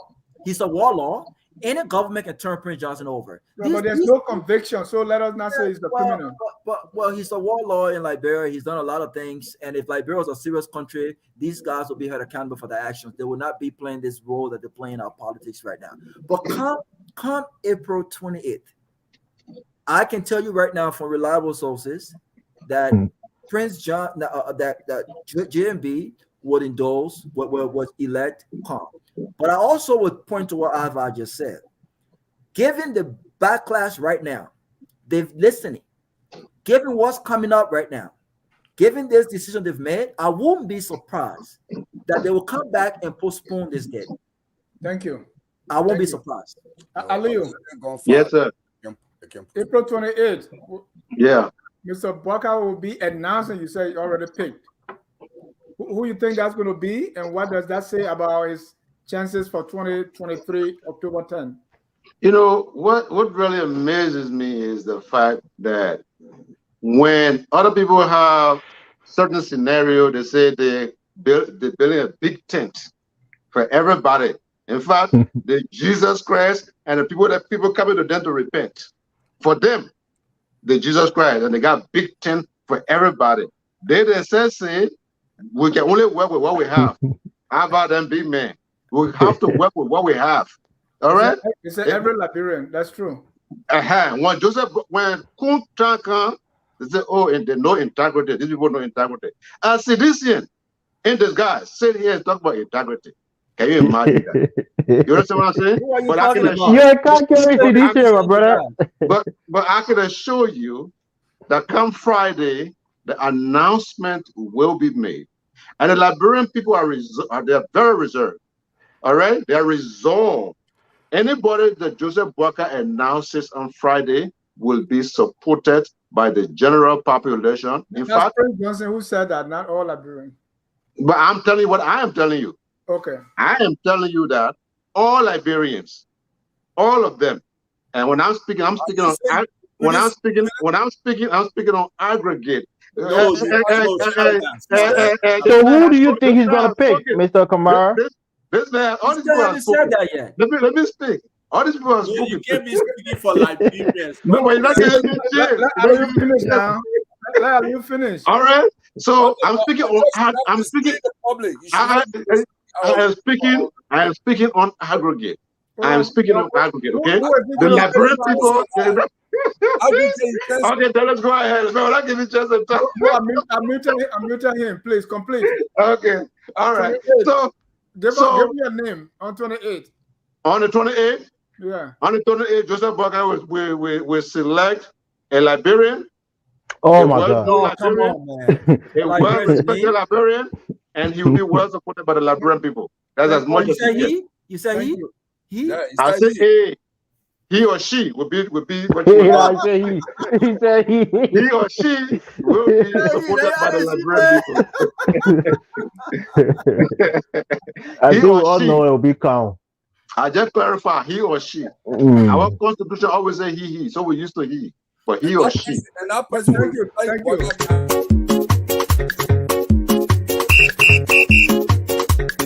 There is no game, and everybody's supposed to play. But everybody against one man, and that woman is always.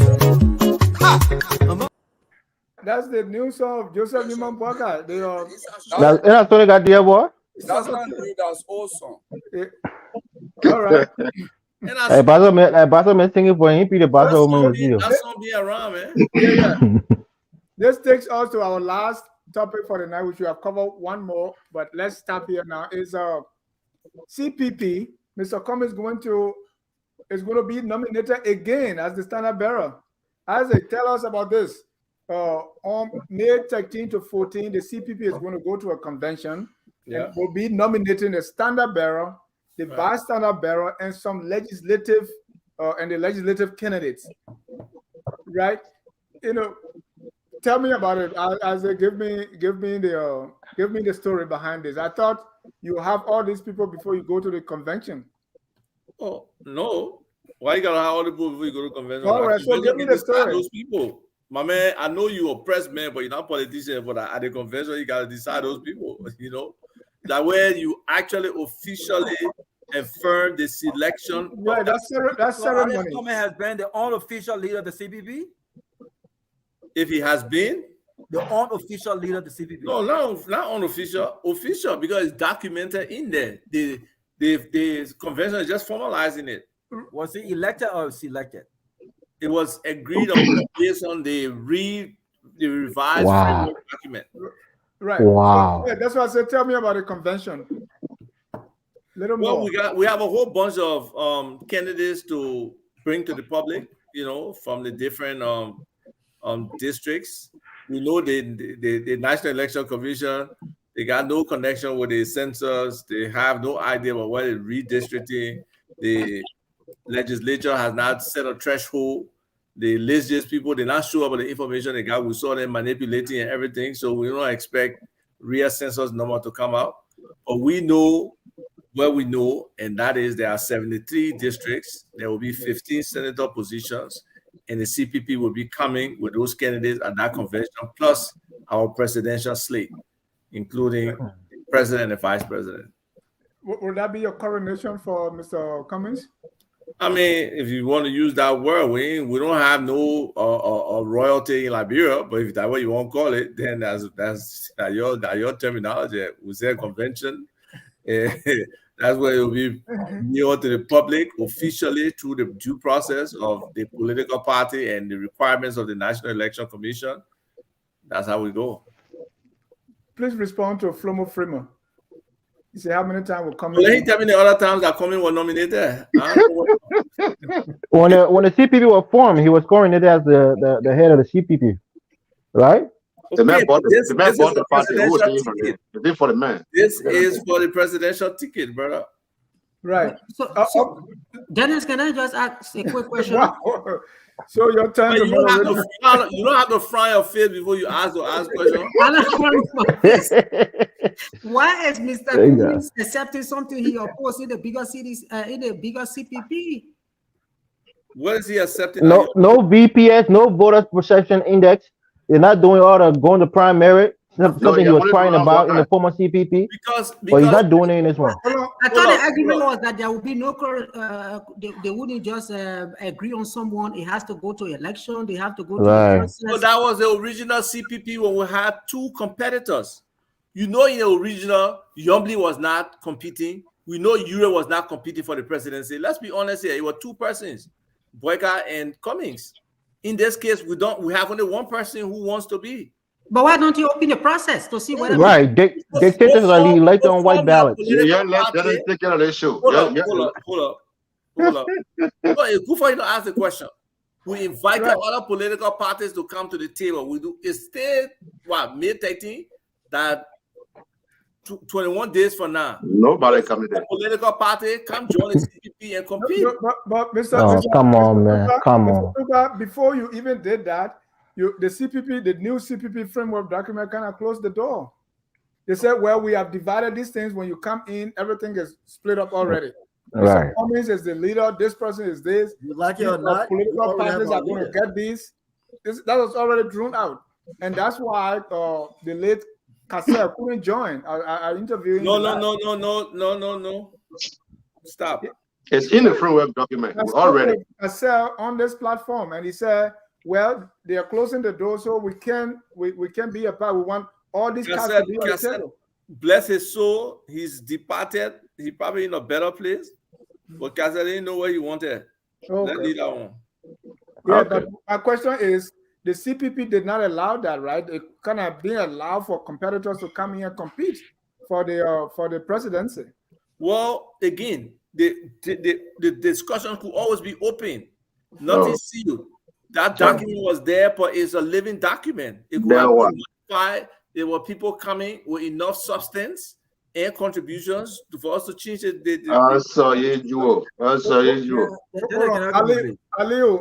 Aliyu, now if you have question or comment, don't you are cross talk. Go ahead, Aliyu. No, I was speaking Basel to the man. The man know what I mean. Because all I think talking about, all the things the man talking about, Alida, Dr. Basabe. Yeah, that's But can I just interject here, please? Can I come in, please? Hold on, Robert. It's comfortable for these people. Politics is dynamic and it can change. When it comes to comment, all the things can change. But let me say this. It gotta be fixed. Aliyu, I want you to speak. I will not speak. I will speak. You can answer over there. Go ahead now. You have the floor, Aliyu. Okay, great. Now, English, please. No Basel. Okay, you know, it's just wonderful how my ANC brothers and sisters can make everything so unique and diversified and very pleasurable when it comes to Ellis Cummings. You know, we read the thing in the 14th. Their secretary, their how you call it, their chairman said nothing in there is going to change, and he said it. He was emphatic. Anybody coming to the CPP, you must come knowing that Ellis Cummings is the standard bearer. Yes. Period. He said that is unnegotiable. That is unnegotiable. I'm talking about your belligerent national chairman. Dennis, but I think the same can be said of the Unity Party also. I can't even finish. Not even say that was the business of putting out that Boakai must be a. But that's a whole different side. Don't even say anything about it. They won't even want to compete before anybody will come to Unity Party to say. No, the question is not about Unity Party now. Mr. Ja. Aliyu, every time I give you the floor, you kind of. Here is something from the CPP that this is how they're going to select the CPP legislative seats shall be distributed as follows. Senatorial incumbency reserved for ANC 1. The list goes down. We have all the documents. These things were already settled, Isaac. But again, you acting as if this space can expand. This space limited. When player come, that's serious. But man, let me tell you, when we're playing for clubs, we to you need to put a jersey down. If you got confidence, go pick up your jersey. Because you know Ezekiel do coming. So Thomas Yanti probably coming. Josiah Nimna probably coming. So you brave enough to go pick up any jersey in our foul line. Just know when they can't, you take it off. So people get Dennis. No, Ali, wait now. Let me go to Robert. But again, the Poké allow me to finish my Dennis, understanding. no, you finished. No, Dennis. Jenny was. Dennis, you know what? I gotta thank Mr. Gongo because I think he picked my brain.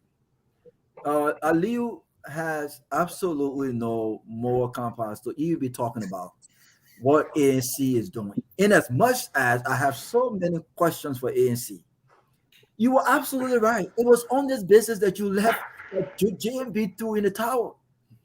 Yes, Cummings called for primary. If JMB was serious and knew that he had to point of correction. The CPP framework document called for primary, not Cummings. Okay, not okay. Okay, we'll go to the topic here. Well, let me get back to the topic here, Dennis. I think what you see with the Unity Party and what you see with the ANC, and what you see with the ANC and everyone else, with regards to the selection of presidential candidates, is a reflection of the lack of true political institutions in our country. When people talk about democracy at its best, you should ask them, where in this world, in the best democracy, do we see the selection rather than the election of presidential nominees? It doesn't happen in the best of the democracy. But this is what Cummings didn't like in the CPP. How can he go to this? Is the exactly. It was the same Cummings who said doing the same thing over and over, right, and somehow expecting a different result. Right. And he criticized those folks who How's they come here attack you? in 20. I don't care. I don't care if I attack me. He criticized those very corrupt officials in 2017 that they were bad for Liberia, and this idea of Liberians continuing to try them wasn't changing anything. He even made the analogy with the putting a coke or whatever water in a bottle on national radio. Look, this is sad. Cummings, and I made this point the last time. Cummings, you can't talk about bringing more people on board, yet you've already made a stand that anyone else who comes on board must be prepared to accept the second seat, which is a VP pick. You open up the process. You open up the process. Let people come and compete. Let people come and say, look, I want to challenge Mr. Cummings. I don't care how much money he has. I don't care his popularity. I want to make my case. Go to a primary. Let the case be made. May the best man win. This is the process. You go to a convention when you've already picked a nominee or standard bearer, only to say, well, we are going now to pick a whole ticket. Come on, man. This is bad for our country. This is not how we set the Can I come in here quickly? It's bad. please. Yeah, I just want to make a point that perhaps we're not talking about. More than likely, Cummings VP is going to come from the Liberty Party because they're the other, collaborating party. Who in the Liberty Party, at least on the wing that Musa Ability is leading, has the the bona fide to really be a great vice president? That's something that we're not even thinking about because it's going to come from either the LP or the ANC, and most likely it's going to come from the LP, led by Musa Ability, his wing of the party. Point of correction. The VP can come from anywhere. And because these presidential candidates have no history of picking someone from their own party. So Right, it gotta be somebody else, Mr. Thupad. Wouldn't you agree? Yes, it From can at be least somebody Liberty else, Party? but not somebody from necessarily somebody from the LP. Wow. right. So it's gonna. I mean, I'm not even gonna say it because I won't like it if JMB does it with MDR because they're not even in an official collaboration. It's in the framework document. You can read it there. That you can pick anybody even though they're not in a collaboration. That's why it's open. That's why it's open. Your thing is closed. So the only thing that's not open, Evers, is the standard bearer. Standard bearer. But I'm saying, even if they're gonna pick somebody from, let's say the LPP or whatever, they have to come into a collaboration before they can announce that person as a VP. You really believe in the in a situation with the CPP, the original CPP, or Standard Bearer who are come from outside from another party beside the 4 parties that did No, that? they did not And allow that's what I'm that. saying. So if you guys only have two Exactly. parties right now, it's So you either got going to 2 come from the parties. ANC or the Standard Bearer LP, coming from one of them. What I mean, and what's the and difficult? the vice president will come from the LP. No, but Right. I'm saying that was baked into the discussion. Look, these things are flexible documents that you talk about. There was no requirement that the vice would come from the LP. Collaborator party. There were other considerations in seat arrangements and other things that had to do with how the selection and everything was, because again it would have been a limitation to only ANC and LP if we have required that the LP. Dennis, Hold on, can I Robert. make a point? Hold on, Robert. Let me hear from Thomas and Gonglo, and then we move So, on. I mean, sometimes I say this. When Mr. Cummins came in 2017, at that time, I mean, we had a couple of our colleagues around attending university, people who had graduated.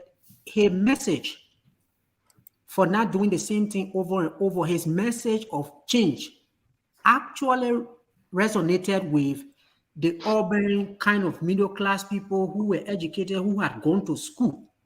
A lot of people fell in line and looked out to him and said, this is something new. We think the message is good enough and we can follow. But the disadvantage to that group is that every time you make a mistake, they get to know that you have slipped and you've made a mistake. So to me, the fundamental issue here is that the original CPP framework document provided for guideline on how the standard bearer was going to be selected. You will do a VPS, you will do, if consensus does not make it, then you will go to a primary. And Mr. Cummins has routinely said that he wants to compete. This is democracy. People need to make a choice.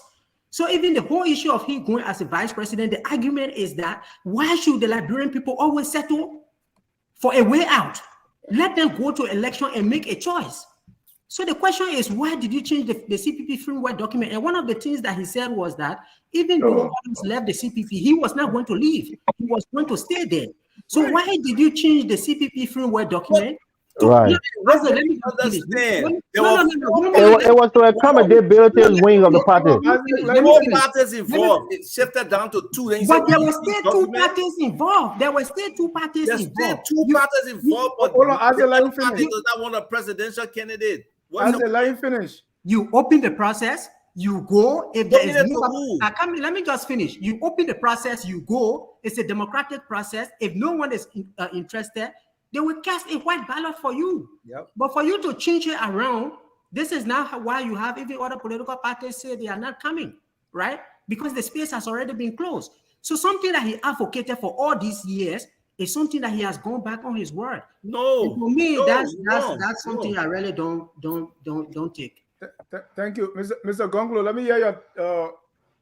You be the last on this subject, Mr. Cummins, or the CPP going to convention. Well, listen. So Dennis, I think I listened to the different comments.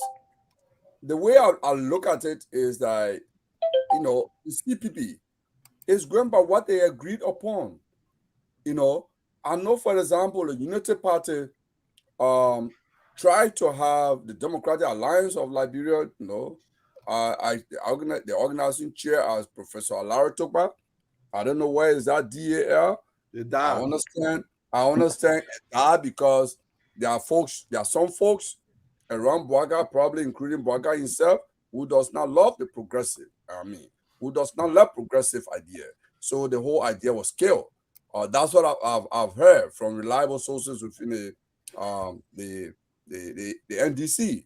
Okay, some of our comrades in the MDC have said that hey, the guy said, let's leave that one. Let's go to the CPP. So on the ANC, I think the ANC is going by what their transcripts are. They agree. They have a framework document. They agree. It's basically a 2-party arrangement so far. But they said people left the CPP, right? So the CPP was still there. What was the need to change this document so quickly? They could still use the old document, right? Oh no! Right. Because legally you got UP on it. you got ALP on it. But you can And, take the names out. You Right. remove the logos. Just remove the logo, No, to remove the name. no, don't just take the name out, because when they did it, other political parties had a demand that all went into that framework.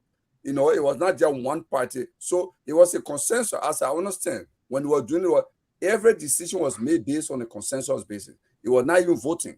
But if one party disagree, they must be discussing until that party agree. That's why it took a long time. So what they had was a consensus. So once they were left in the two political parties, yes, it was rightfully so to basically reframe it to reflect the vision and aspiration of the two institutions. And I don't find problem with it, quite honestly. Thank you. Dennis, I gotta finish on the topic, man. I was not given any chance to speak. No, because you always leave and then want to come back and overtalk other Go people. and make sure you where your single barrel is. Then you come back. No, leave to go where. First of all, Gwanglo will not give me a chance. Rawa will not give me a chance. You have an illegal going in Liberia. I'm not sure. You're making plan with the two other people now. You're making plan with everybody. Okay, here's the deal. Yes, just what I wanted to say. It will be very short. It will be very short. Nobody going to the ANC, whether they got something open or not. The ANC document alone alienates everyone, and people can read. Other people can comprehend too.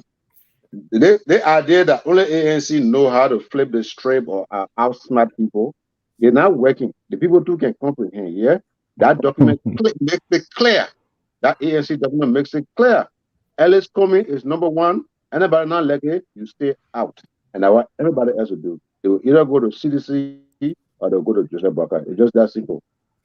And what does that say about the ANC not bringing any other political parties? Dennis, I be honest here. got a question for you. No, Dennis, before you come with a question, let me ask. You say everybody else will go to CDC or Joseph Boakai. Those people then going to compete for presidency when they go over there? No, but there's no that one. They're not going to go join collaboration. There's no collaboration. What is it? It's not collaboration. There's no document. There's no framework. There's no agreement. So there's a handshake agreement. That's why they put in Yombly in the code, right? Because they shook our hand. Well, there's a handshake agreement. That's what I can tell you. Sorry, just Dennis, information, Isaac. Yes, sir. For which is the CPP, the registration of the CPP that is with the NEC, is it the previous CPP or the new CPP? It is the previous CPP. Okay. Without the modification, removing Unity Party. Hold on. Dennis, can you change your constitution as a political party? Yes, at convention, right? And then you submit it to NEC, right? Right. No, I just want to be clear. So the old CPP with the new CPP document, that's what is at the NEC. You have the new CPP. The old CPP not at the NEC. The old CPP is not at the NEC. It's the same institution with a revised framework document. All right, and a revised what I say context or context. That's up to you. Your interpretation as I'm asking you. Just tell me. You know your words can never fit in my mouth because I got my own intellect. So you can ask your words. I'll say that your words. I've already framed it the way I know how to frame it. I did. So thank you. We're almost out of time. This was the last topic, so I just want each of you just 1 minute on this. The BVR is over. I mean, there was a lot of things that we're discussing about the BVR. Those of us who are from the computer background, we say, there's no pilot and there is no this. There are a lot of things. Oh, well, phase 1 is over, and here are the results. We have the first 6 counties: Bombay with 64K, Bapolu 50K, Grand Bassa 157,000, Cape Mount 86,000, and Magili 184,000. Monserrato almost 1 million, 891,000, with a total of 1.4 million. Of that, this is the people in Labrador, always like female and male. Here, the male and female, that really doesn't tell me anything. I wanted to see some age group, maybe new voters, and so on and so forth. So here, those are the, but what I want us to look at is finish 6 counties, and the CCC, that independent group, did not. I mean, I think they spoke good about it. So and Isaac just said one thing they criticized. They said there was not the ANC or the CPP or the opposition black. They didn't really. There was not much representation. It was UP and CDC really represented, and they wanted their participation. What do you make of the end of the first phase of the BVR? I mean, it's clear that it's a field process. It's clear. I mean, the work productivity was not estimated properly. The amount of people that they were supposed to register, we know that number is depressed. That 1.4 million or whatever that is, we know it's not, what it's supposed to be. We know all the issues they mentioned, that people consistently from day one, with equipment malfunction, with the incompetence of the people who were handling, or the fact that they did not have enough time to practice, to input that stuff. Many of the people were tapping with one finger like this, the whole time. So there were a lot of issues. And then some of them were coming, they were opening late. The accessibility of some of these things. Let's look at the whole media and awareness around the BVR. It was poor. Right. What do you think responsible for that? And does that advantage any group? It does, to some extent, in my mind. How? Because who appoints the head of the neck? Who controls the neck, basically? Okay? So it favors the ruling party. Is that an assumption that because you appoint them, so anything that malfunction, then you benefit? No, because all the processes leading to that, there has been no solid response from the executive branch. The NEC is just operating like, they're on cloud now. All issues that are raised, there's nothing extra coming from them. It's just, comfortable for them to proceed as is. Look at it. The first thing, Dennis, have you ever done BVR biometrics in the US? I don't even know what that is in the US. Okay. But if you're getting like some police clearance, or you're trying to get security clearance, driver license. No. You don't take fingerprints for driver license. No, when you go, you don't put your finger thumb on the something. No. That's for green cards. I thought you meant regarding voting. That is what I'm saying. Why we got duplicate records? Because you don't process and give a card the same day when you do BVR.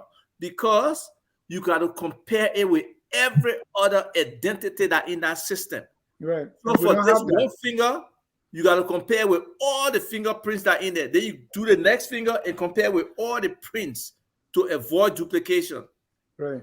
Because it's supposed to be unique. You don't want somebody to register some people register 7 times. Okay? So when were they ever reconciling? So we don't trust that system, and they need to look at it differently. I don't know what will happen in the second phase, but the credibility of that whole process is flawed.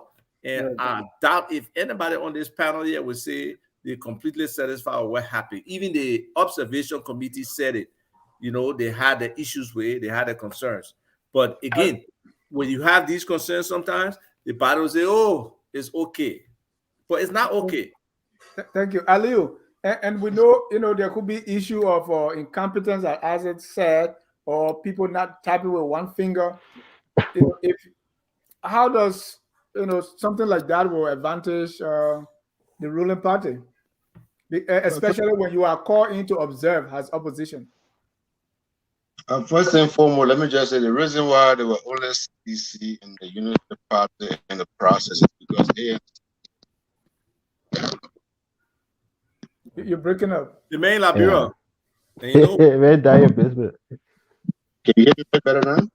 No. What's going on? Let me see. All right, let me go to Elvis.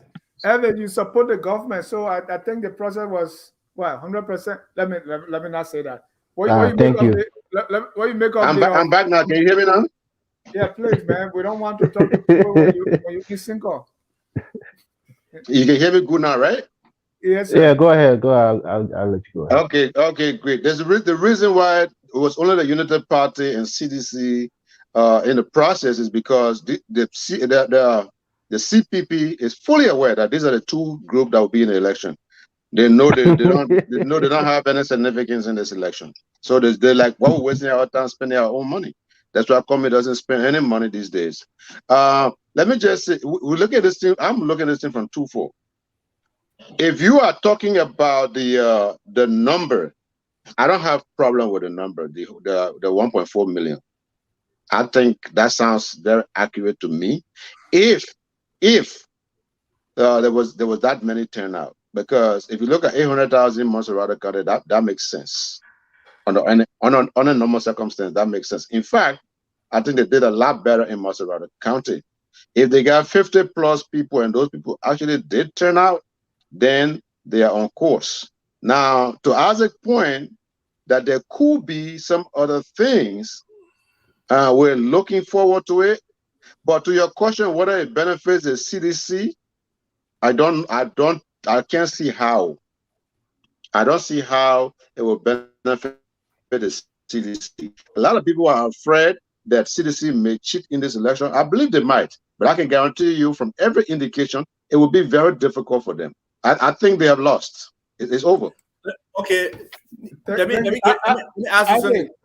Let me ask something. I want Robert to come in. You're coming to me before I leave Kimberg. How you go to Robert? Yeah, No, Robert is running against time. You know. Yeah. Okay. Robert got to leave the manager. I got to you know, I hate to do it, but I have to concur with Ali. Yeah, you know, for once I have to agree with them that those numbers seem pretty accurate. What were the numbers? We had roughly about what I think 2.3 million total registered voters in 2017. 2.1. 2.1 of Yes. the first phase, the 1.4 something sounds pretty accurate. I think you might have close We didn't to count Nimba yet. after the second phase, you might have close to what we had in 2017. Now, my only No, Robert, I said we don't have Nimba. So are you guys suggesting that I know what I'm saying is what I'm saying is And then, you know that right now we have the vote rich. Yeah, but what I'm saying is I think there are concerns, and my two of my only concerns here is I don't think that we are quite ready for the BVR. That's one, because there are different things that you need to ensure that you avoid duplicate registration. Okay, that's one. Two, I don't agree with the first and second phases of how the registration was done, because come election day, are we going to? It's not complete yet. No, but what I'm saying is I don't agree that it should have been set up that way. I think registration should have been in all counties, just how we're going to vote on October 10th in all counties. Period. This whole first phase, second phase, I don't think. Are we going to vote? Are we going to vote? Resources, right? You don't have all. Yeah. But Logistics. We had many times. We have plenty of time to really get our act together and get the funds needed. Look, we're getting support from the international community, right? We had a lot of time. But as far as the numbers, I think that I'm okay with it. I don't think the process is 100% flawed. Like Ava said, I think there are some discrepancies here and there. I never said 100% flawed. Oh, you never said? Oh, okay. Well, I don't think it was flawed. I think there are some concerns, but I'm okay with the numbers. But now somebody was telling me, say, Bapolu get 50,000. If Grand Crew gets 60,000, you shouldn't toggle. Okay, let me go to Elvis. Elvis, what you make of the first phase? Right, like what Robert was saying, I think, this is Liberia. Nothing is going to be perfect in our country. We'll have some discrepancies, of course. But one of the things I want to say is that you don't start crying from 10,000 miles away before trouble even reach your door. The reality is the opposition is trying to, invalidate this this registration process simply because they think it doesn't play, in their favor. Even when they went to court, the Supreme Court justice asked their lawyer, did your candidates, participate in the voting registration? They say yes. So how can you say it wasn't done right if you participated in it? So definitely, I'm sure there was some discrepancies, but not enough to think the voter registration process. And also, out of this number, you're only going to probably have 60% of the people who are actually going to vote. So a lot of people went for that ID card simply because there was some benefits to it. You can go get money from the bank using that ID card. I think you can do other things with it that people saw benefit in. So a lot of these people who register will probably not vote. Say that again. Because 60 to 65 or 75% of the people would vote, that does not justify you not doing it the right way or not doing it in its entirety. No. But you're saying that it suppressed voters. So you're saying all the ANC people weren't able to register to vote? Look How at, so? look at, for 20. So are you saying from 2020 to 2023, right? That basically 3 years, 2020, 2021, 2022. Okay. Are you saying the increase in population, registered population for the two, for those 6 counties would be only 4,000 people?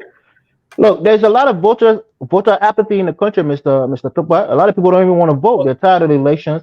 They've been misled many times. So a lot of people don't even care to register to vote. So that could account for that also. To me, there can be apathy is when people go to vote, not apathy to register, because like you said, the benefits to using the voter registration card as an identity card for a lot of people. So I don't see how that, because people were trying to get there. Many people turned away and were frustrated. There were many times where the system was not on. They didn't have power. They didn't have this. They didn't have that. And people had to go home after standing in line for hours. So we got to be honest that the process has flaws. Right. Now, what level it rises to, I don't know if there's any kind of metric system that analyzes if there's problem with registration, if there's problem with input, if there's a problem with the lines, if there's a problem in terms of the distance of the voting center from where people live, X, Y, Z. But will you agree that 1.4 million is an impressive number? No, 1.4 million is not. Because this Can I make a point? I'll come to you. In 2020, it was the same 1.4 for these 6 counties, basically, or 1.4, yeah, 1.439 was. But we know a large population increase happening in the southeast, so maybe in the south. Hold on. That's enough. Let me go to Thomas and then Mr. Gonglo. So, Dennis, if you study technology around elections, there's hardly a country that has used the BVR without any challenge. And for us, we are only using it for the registration phase. We're not going to use it for voting. So the registration is just biometric. They take your fingerprints, you do the registration on the day of the voting. The same roll that is produced in previous election, where you have your name and your center and everything, that's the same way the voting will take place. So if you follow BVR in the Congo, in Nigeria, I think in Nigeria previous, not this election, but the previous one, they plan to use it from the registration even on to the point of voting. And I think when Goodluck Jonathan was voting, the machine was not even working. So considering even the capacity constraints that we have in Liberia, outside the BVR, there was an election we had where NEC workers could not even identify the names of people in the row because of these challenges. So there is no way we are going to go through this transition from OMR to biometric voter registration without challenges. So I agree with Mr. Tukwa. All of those issues with the machines not coming on, people went and they were turned away, they were there. But I think in the end, these numbers that have come out, I don't think there's any county out of these 6 counties where the voter registration number dropped. But some of the increases are very little. Because, for instance, if you look at Bapolo, it was 48,000, 2017, now to 50. So that means there's only 2,000. One data set that we could use to be able to see whether there is a large margin of people that have not registered is if the census data was available. And we look at the age range. We say Bapolo, for instance, this is the number of people who are above 18. And we look at the number of persons who have registered, then we know the quantum of people who were left out. But the point I wanted to make is that there was no way we were going to go through this process without all of these technical issues. And when I listened to the Elections Commission on the issue of double registration, what they said was that if you register more than 2 times, in the end, once the fingerprints are matched, when all of the data comes into the Election Commission, only your first registration is going to stand. All of the other duplicates will be wiped away. So I think for me, this is where people need to pay attention to really see whether those who double register are going to be pulled out of the system. But I think these numbers, we can take them for now and look at what is coming in phase 2. And I think, like you said, on the issue of the phasing of it, is mostly from the issue of funding, because when the discussions were initially out, I think it was costed at 91 million, and then it dropped down onto 50 million. So there was no way the Election Commission was going to do this voter registration across the entire country. And on the issue of civic education, I agree. There was really limited civic education on it. And there were people who really got frustrated. I listened to Franklin Dulokui from Nimba yesterday. He said not even up to 20 people were registered when everybody pulled into Ganta to actually register. So there are people who got frustrated and left. But I think we just have to go with these numbers that we have. So, Dennis, before we move, can I just make a correction? I want to make a numerical correction. Isaac. Yeah. Before you even, because I have questions here for you. So let's but make your correction, because Mansfield in Bombing, the population, the voters dropped by 14,786. In Bapalu, they dropped by 5,248. In Grand Bassa, they dropped by 8,079. In Grand Cape Mount, they increased by 7,611. In Magibi, they increased by 5,871. In Montserrat, they increased by only 10,158. Okay, so that's a net loss of 4,475, because in 2020, this population was 1.439684. Today is 1.435. So there was a loss in population, which makes no logical sense at all. Because it does. I don't see how it does. Every year there's an addition of. Dennis, can I share my experience here? Because I was there. 100,000 people. Dennis, 1 second. There's addition of 100,000 people to the voting age population. The people who were 17 in that age cohort is about 100,000 plus. The people who will be 16 and 18 2 years later, 100,000 plus. What are those people you say? Ava, if I may just come here, I don't agree with you on this, though, Ava, because registration to vote is by choice. It's not mandatory. Right. But that's the point I was going to make. If people are not interested, you can't force them. I'm not disagreeing that it's not by choice. But the percentage in our age group, it does not mean someone is suppressing vote. No. Right. It just, you have to also look at the condition. Maybe it is. I never said, but why you're talking vote? We're not talking vote. No, because people who don't intend to vote probably don't want to register to vote either. All right. Let me ask you, Mansfield, who work with NASCOP, is saying biometric is not new to Liberia. The NIR and NASCOP have advanced biometric system. He continued, the Ministry of FA does biometric. I don't know what FA is. Stop the disinformation. So what is the disinformation I said? What is the disinformation? I think when I said we're using it for the first time, we are using it for the first time for election purposes. Hold on. Thomas, he said Ava. What I had to do with that? So Mansfield, you should come in. But let me give Gonglo his chance now. Gonglo. Voter registration and Gonglo. I don't know what he calls advanced biometric systems. He doesn't even understand what they have. He said they're advanced. So let's say I'm saying you are correlating voter. No, I'm not talking to you. I was not talking to you. Kalebo, I want you to just respond to the whole completion of phase 1, so that we can close. What Dennis here is what I would say. I mean, I would take similar line with Canon and Mr. Kamara on this one.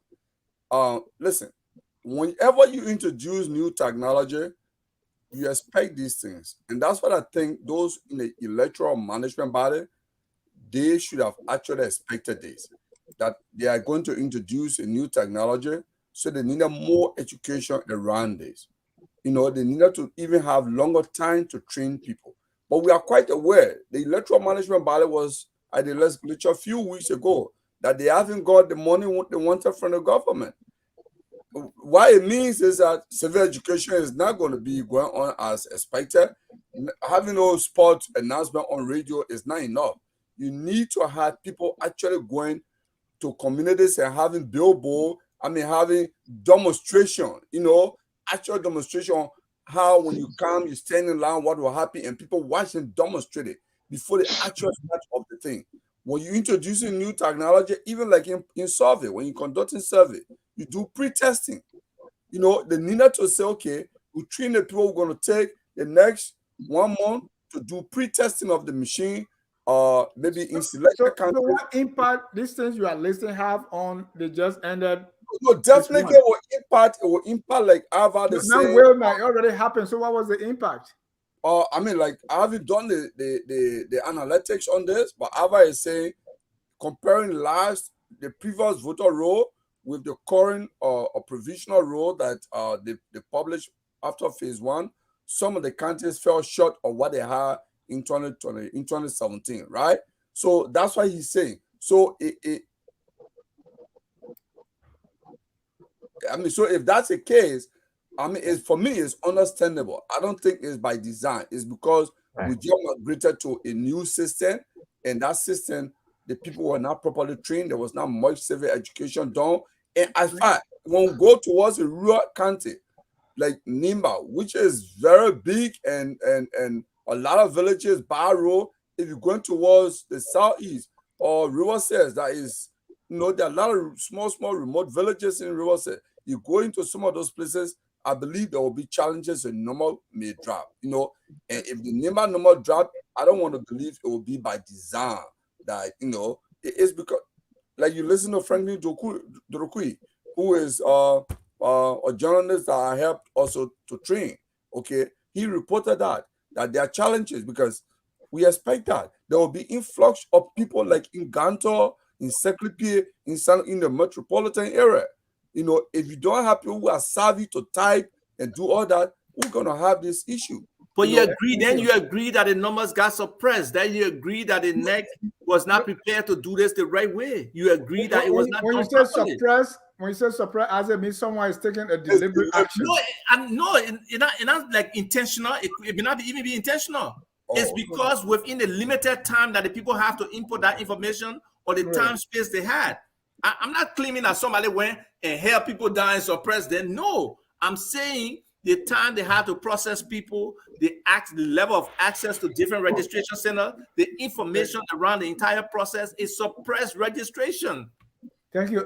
Evans, there were also, and what I'm saying is the suppression of the registration, whether by design, not by design, favors the ruling party. That's the point I'm making. Evans, let me bring you in there. And also, Evans, let us not forget, there were some reports about, people trying to do some basket, right?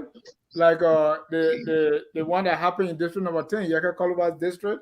There was also this report about somebody in the school who said, I now have the evidence. Tomorrow I will proceed to NEC to delete my daughter's information from the voter registry. The principal of Dwazon Public School did an online registration for more than 200 students below the age of 18.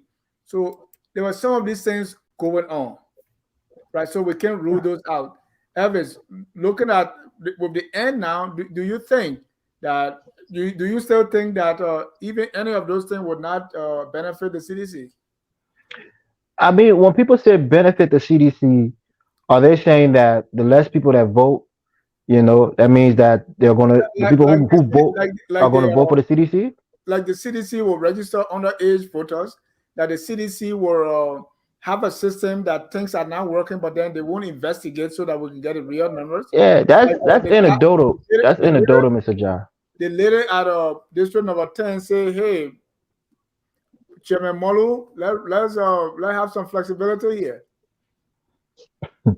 Yeah, and they fired her, right? I think they fired that lady who was doing something wrong. There's always bad apples, and when the government find them, they weed them out. But the reality is, this is an election of change, right? If people think that the president is so unpopular, even if 1,000 people vote, they're gonna vote the president out if they don't like him. So let's just take what we can. It's not going to be perfect. There's going to be some irregularities, but we just got to accept it. I think 1.4, Why? even though Mr. Tukpa said that there was some drop, but it's still an impressive number. It's not far off from what we had the last time. And also, let's not forget the part that people just being disinterested in voting. A lot of people, you talk to them and say, "I'm not going to vote in this election. The government not doing nothing for me." People just don't have the interest. So some people may not register to vote, no matter how you try to persuade them. So that could account for it too. A lot of different factors can account for the dropping numbers. So You, I'll you, leave it there. you think those who are not interested in voting will be seditions or opposition people?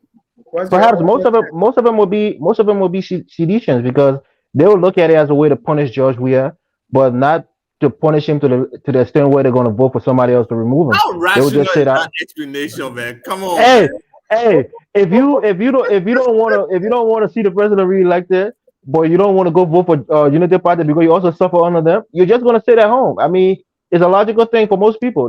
Oh, So Elvis, come on. Thank you. hey, But gentlemen, thank you so much. Time is fast spent. Let's go Dennis, around. let me make one just 30 seconds.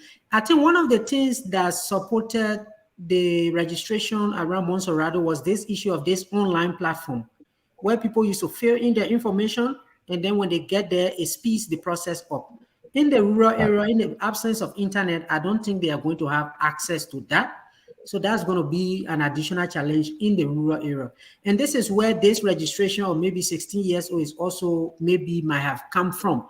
But to me, even if they had registered using the online platform, they should have not been allowed to register, because when they get to the actual registration point, people should have challenged their age by looking at them and having issues with it. But So I think just to add to your point, Thomas, they never validated people's origin, whether you were Liberian or not Liberian. No questions were asked at the point of registration. They just accepted everybody basically. And no, then no, across, Is that official? Is the that way, right. no, I Is can that is that what? is that true? Dennis, Hold on, I let just me, want him to clarify Dennis, that. 1 minute. The election law provides that it is not those election officials that look at you and challenge you. When somebody else challenges your nationality, Yes. that's the place where the issue comes in.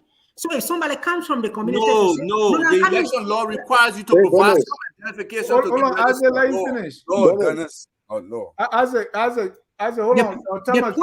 the point I'm making is that there are people who can validate for your citizenship. You have community leaders. So if Dennis goes to a voter registration center to register, and one person in that community says this Dennis person is not in this village, he's not from here, that's where your nationality comes into question. No. But the voter registration officials are Dennis. not there at every registration point to So validate. should people go vote with the register with the It is the when birth it is certificate? challenged. Hold on. We have to close. Calabo, you have 30 seconds to. You wanted to inject something. Yeah. Now we So were talking I care about me. I wanted to make a quick point on this. Before you, Ali. For example, here, if somebody is going to be 18 years by October, by the time voting is coming on, normally those people are registered because their birthday would have turned that. I work for Elections Commission as election magistrate. Our election law, under our laws, is adversarial. The Elections Magistrate registrar are not immigration officers. And all the registration centers, there are immigration officers there. So if there are suspicion, if anybody raises issue that, are you a Liberian? And there is question that the immigration officer do intervene. That's why they have them at the registration center. Those who are however, if you are registered, I'm sure you saw immigration officer when you went to register in Monrovia. So they are usually at those centers. Then when the voter roll is also published for viewing, community people can go at the center and say, I see Thomas Cannon here. This guy here is 18 years old. He's 16 years old. They can challenge you also. But when Thank you. when Thank those you. pass on election day, you cannot again because Thank- you are thank- given a chance to do it and you didn't do it. Thank you, Ali. Please, for 30 seconds, throw in your. I just wanted to support what Aves said. I heard Isaac saying that what Aves was saying did not make any sense. Listen, Isaac or Elvis? I just want to support what Eves said. Isaac said that Eves wasn't making sense. I just wanted to support Eves. Now, Thank you. I left Liberia on the 1st of April. After the time that I left Liberia, my entire community in Kebab only a few of them had registered on the 1st of April.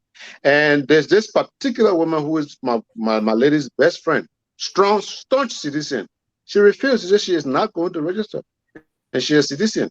So Abbas was not all the way wrong. There are citizens who did not register. And you are a sedition and you register, right? Yeah, but my registration not come because I'm not gonna listen. I spent $2,000 jet on ticket. You know I gotta recover that money. I'm not going back there. Man. Thank you, gentlemen. Our time is fast spent. I don't want to keep you too long. Let's wrap up with 30 seconds of closing. Let me start with Mr. Tupac. Isaac? Yeah. If you're busy, Ali, you can go. I'm always ready to go. Yeah, go, Ali. You're closing. Thank you so much for coming. Thank you so much for having me. This is one of the platforms that makes me relevant. I'm a nobody, but this platform makes me feel like a human being. So I appreciate that. Mr. Gwanglo, I really appreciate you for putting me against the wall tonight. It seemed like you came on the show specifically for me. You did a great job at it. I just hope you know you're coming. I always admire you. And I really thought you were summer 12 man. In fact, the last time I listened to the economy. But I'm sincerely hoping that you can use some of that energy to push or to catapult your brother Tawan, because where he is right now, he's drowning and it's terrible. I think watch out. We'll win this election. Watch out. Hold on. Let the man complete his closing. Okay, dream is an entitlement. Everybody is entitled to. But the thing, what I would tell you is that Dennis, listen, we will win the upcoming election. Joseph Boakai, whoever Joseph Boakai announces on the 28th of this month, we will, as Liberians, we will support that candidate and we will see that candidate through. I want to thank all of you guys. I always enjoy my time with you guys on here. Thank you so much. Thank you, Mr. Gwanglo. Well, it's been a great night. This is one discussion I've been very excited about tonight compared to previous one. I will say this though. Those who believe that anybody in the opposition name or anyone in the opposition can run on any issue and win against Weah, they may be dreaming. If we're going to change the system, we cannot change the system with bad apples. If we say Weah is not good, we cannot bring Weah like people to say we're going to change. That's not a change. So those who believe that they are popular and I think they share arrogance, that they can even need a cat, and on the basis of the cat, because I think they share arrogance, and they've been taught this lesson in 2017 that not anybody the voters can buy. If they didn't learn in 2017, then I'm sorry for them. They may not learn again because their age may not be around the clock again. Thank you. Teres, can I go now? Yes, sir. Okay.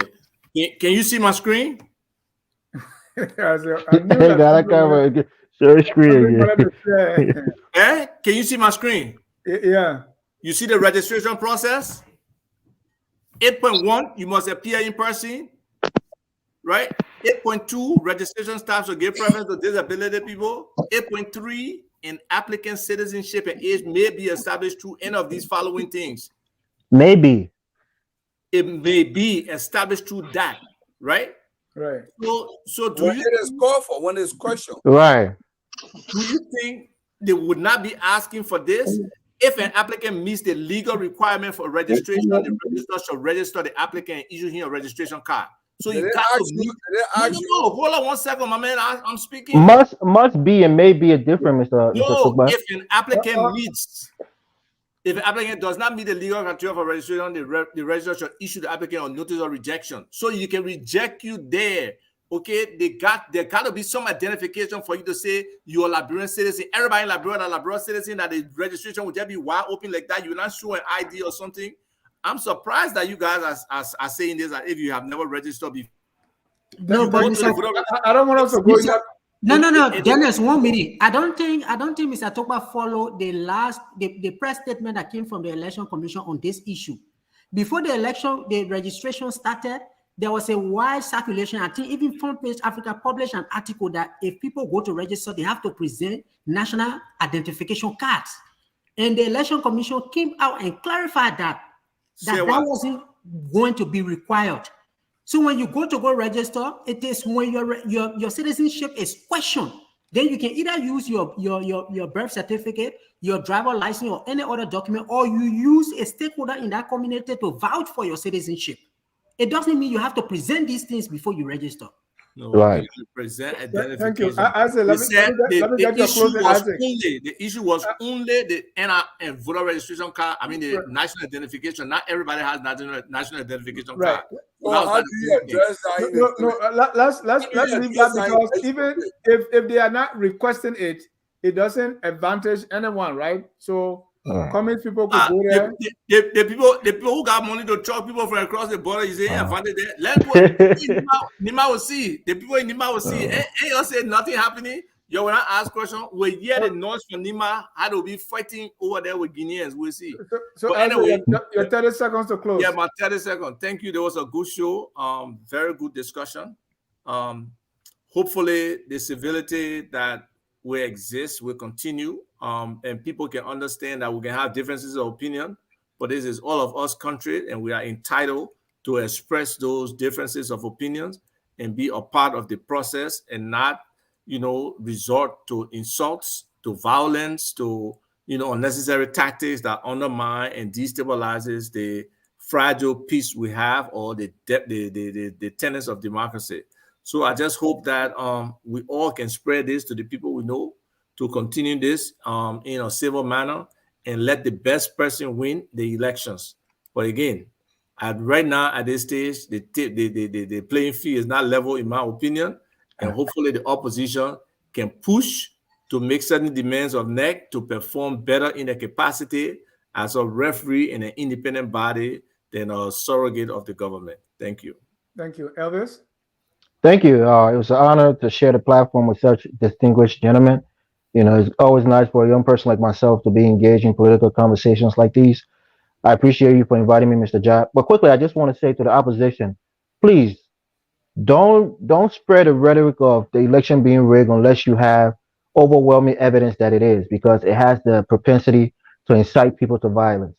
So unless people can really prove that the election was massively rigged in the favor of the government, they should be mindful before they start spewing out those, that kind of rhetoric. I'll leave it there. Thank you for having me. But then let us the man, why massively? Why just not rigged? Why massively? I mean, because margins matter, Mr. Tukba. 1,000 votes that was maybe illegally cast compared to 100,000 votes, it makes a big, big difference. If you catch 1,000, but you don't catch 100,000 in one. Yeah. But you can't redo an election because of 100,000 fraudulent votes, right? No, not 100,000, but 1,000 fraudulent votes. We just hope that it be free, fair, and transparent. Thank you, Dennis. Thank you. That's all we ask. Thank you very much. Good show. A lot of issues discussed. I think for me, this whole electoral cycle goes in steps. We are gradually moving out of this whole issue of vice presidential picks. And I'm hopeful we can get to a point when we start to see the platforms of all of these candidates. We have seen 10 points, we've seen acronyms, but we've not really seen what are the priorities of these candidates. I think Mr. Cummings and others have written something and posted on their websites, but I think when they have all selected their running mates and the tickets are set, then the next critical questions will be, what do you intend to do when you win? And I'm glad that we are moving beyond this now. Maybe the Unity Party, hopefully on Friday, they are done with this. The CPP is going to a convention. We hope they can come from there with a ticket so that we can really start to see what are their priorities and how they intend to tackle the critical issues that Liberia has to resolve. on the issue of what is going to be beyond Friday, I think we can all watch out and see. But overall, it was a good discussion. A pleasure to have met all of these people. Sometimes we listen to each other, but it was good today to come on the platform to be able to go through this. And it was good that Evans was not out, so he couldn't call, so he was here to say what he had to say. But Dennis, can I make a point? See, when Kana was talking, I say Isaac will come because he wants yes, to you know, because he was saying something that was not correct. Mr. Cummings is very clear on his vision for the country and what he would do. It's all www.alexanderbcummings.com vision. And if you click on each of these learn more, you'll see the specifics for each category, from governance to infrastructure to jobs and economy to the agriculture sector to healthcare to education. And then this very important thing, engaging the hearts and minds of Liberians and inclusion. And Mr. Isaac, our invitation is still out for Mr. Cummings to come and discuss. But I don't think Isaac has said. I have seen Mr. Gonglo has a 10 points. I have seen what you've said about Mr. Cummings. I mentioned it. I have read it. But these are high level. On different shows, you've agreed that these are just high level issues that he's talking about. All these 650 jobs he says he's going to create in which sector and what? These are not how development plans or detailed you don't do a development plan for a campaign. You do an agenda and a platform. You don't do a development plan. You don't not a development plan. That's what I'm saying. That's not a well. Okay. Gentlemen, we got to leave it there. I want us. That's a different topic. I'll be very happy to host. Thank you so much for. All right, gentlemen. You take care. Wonderful. We'll end with our song that says "We are all Liberians." Thank you to our viewers. Thank you all. Thank you all. God bless you. We are Liberians. Liberia is our home.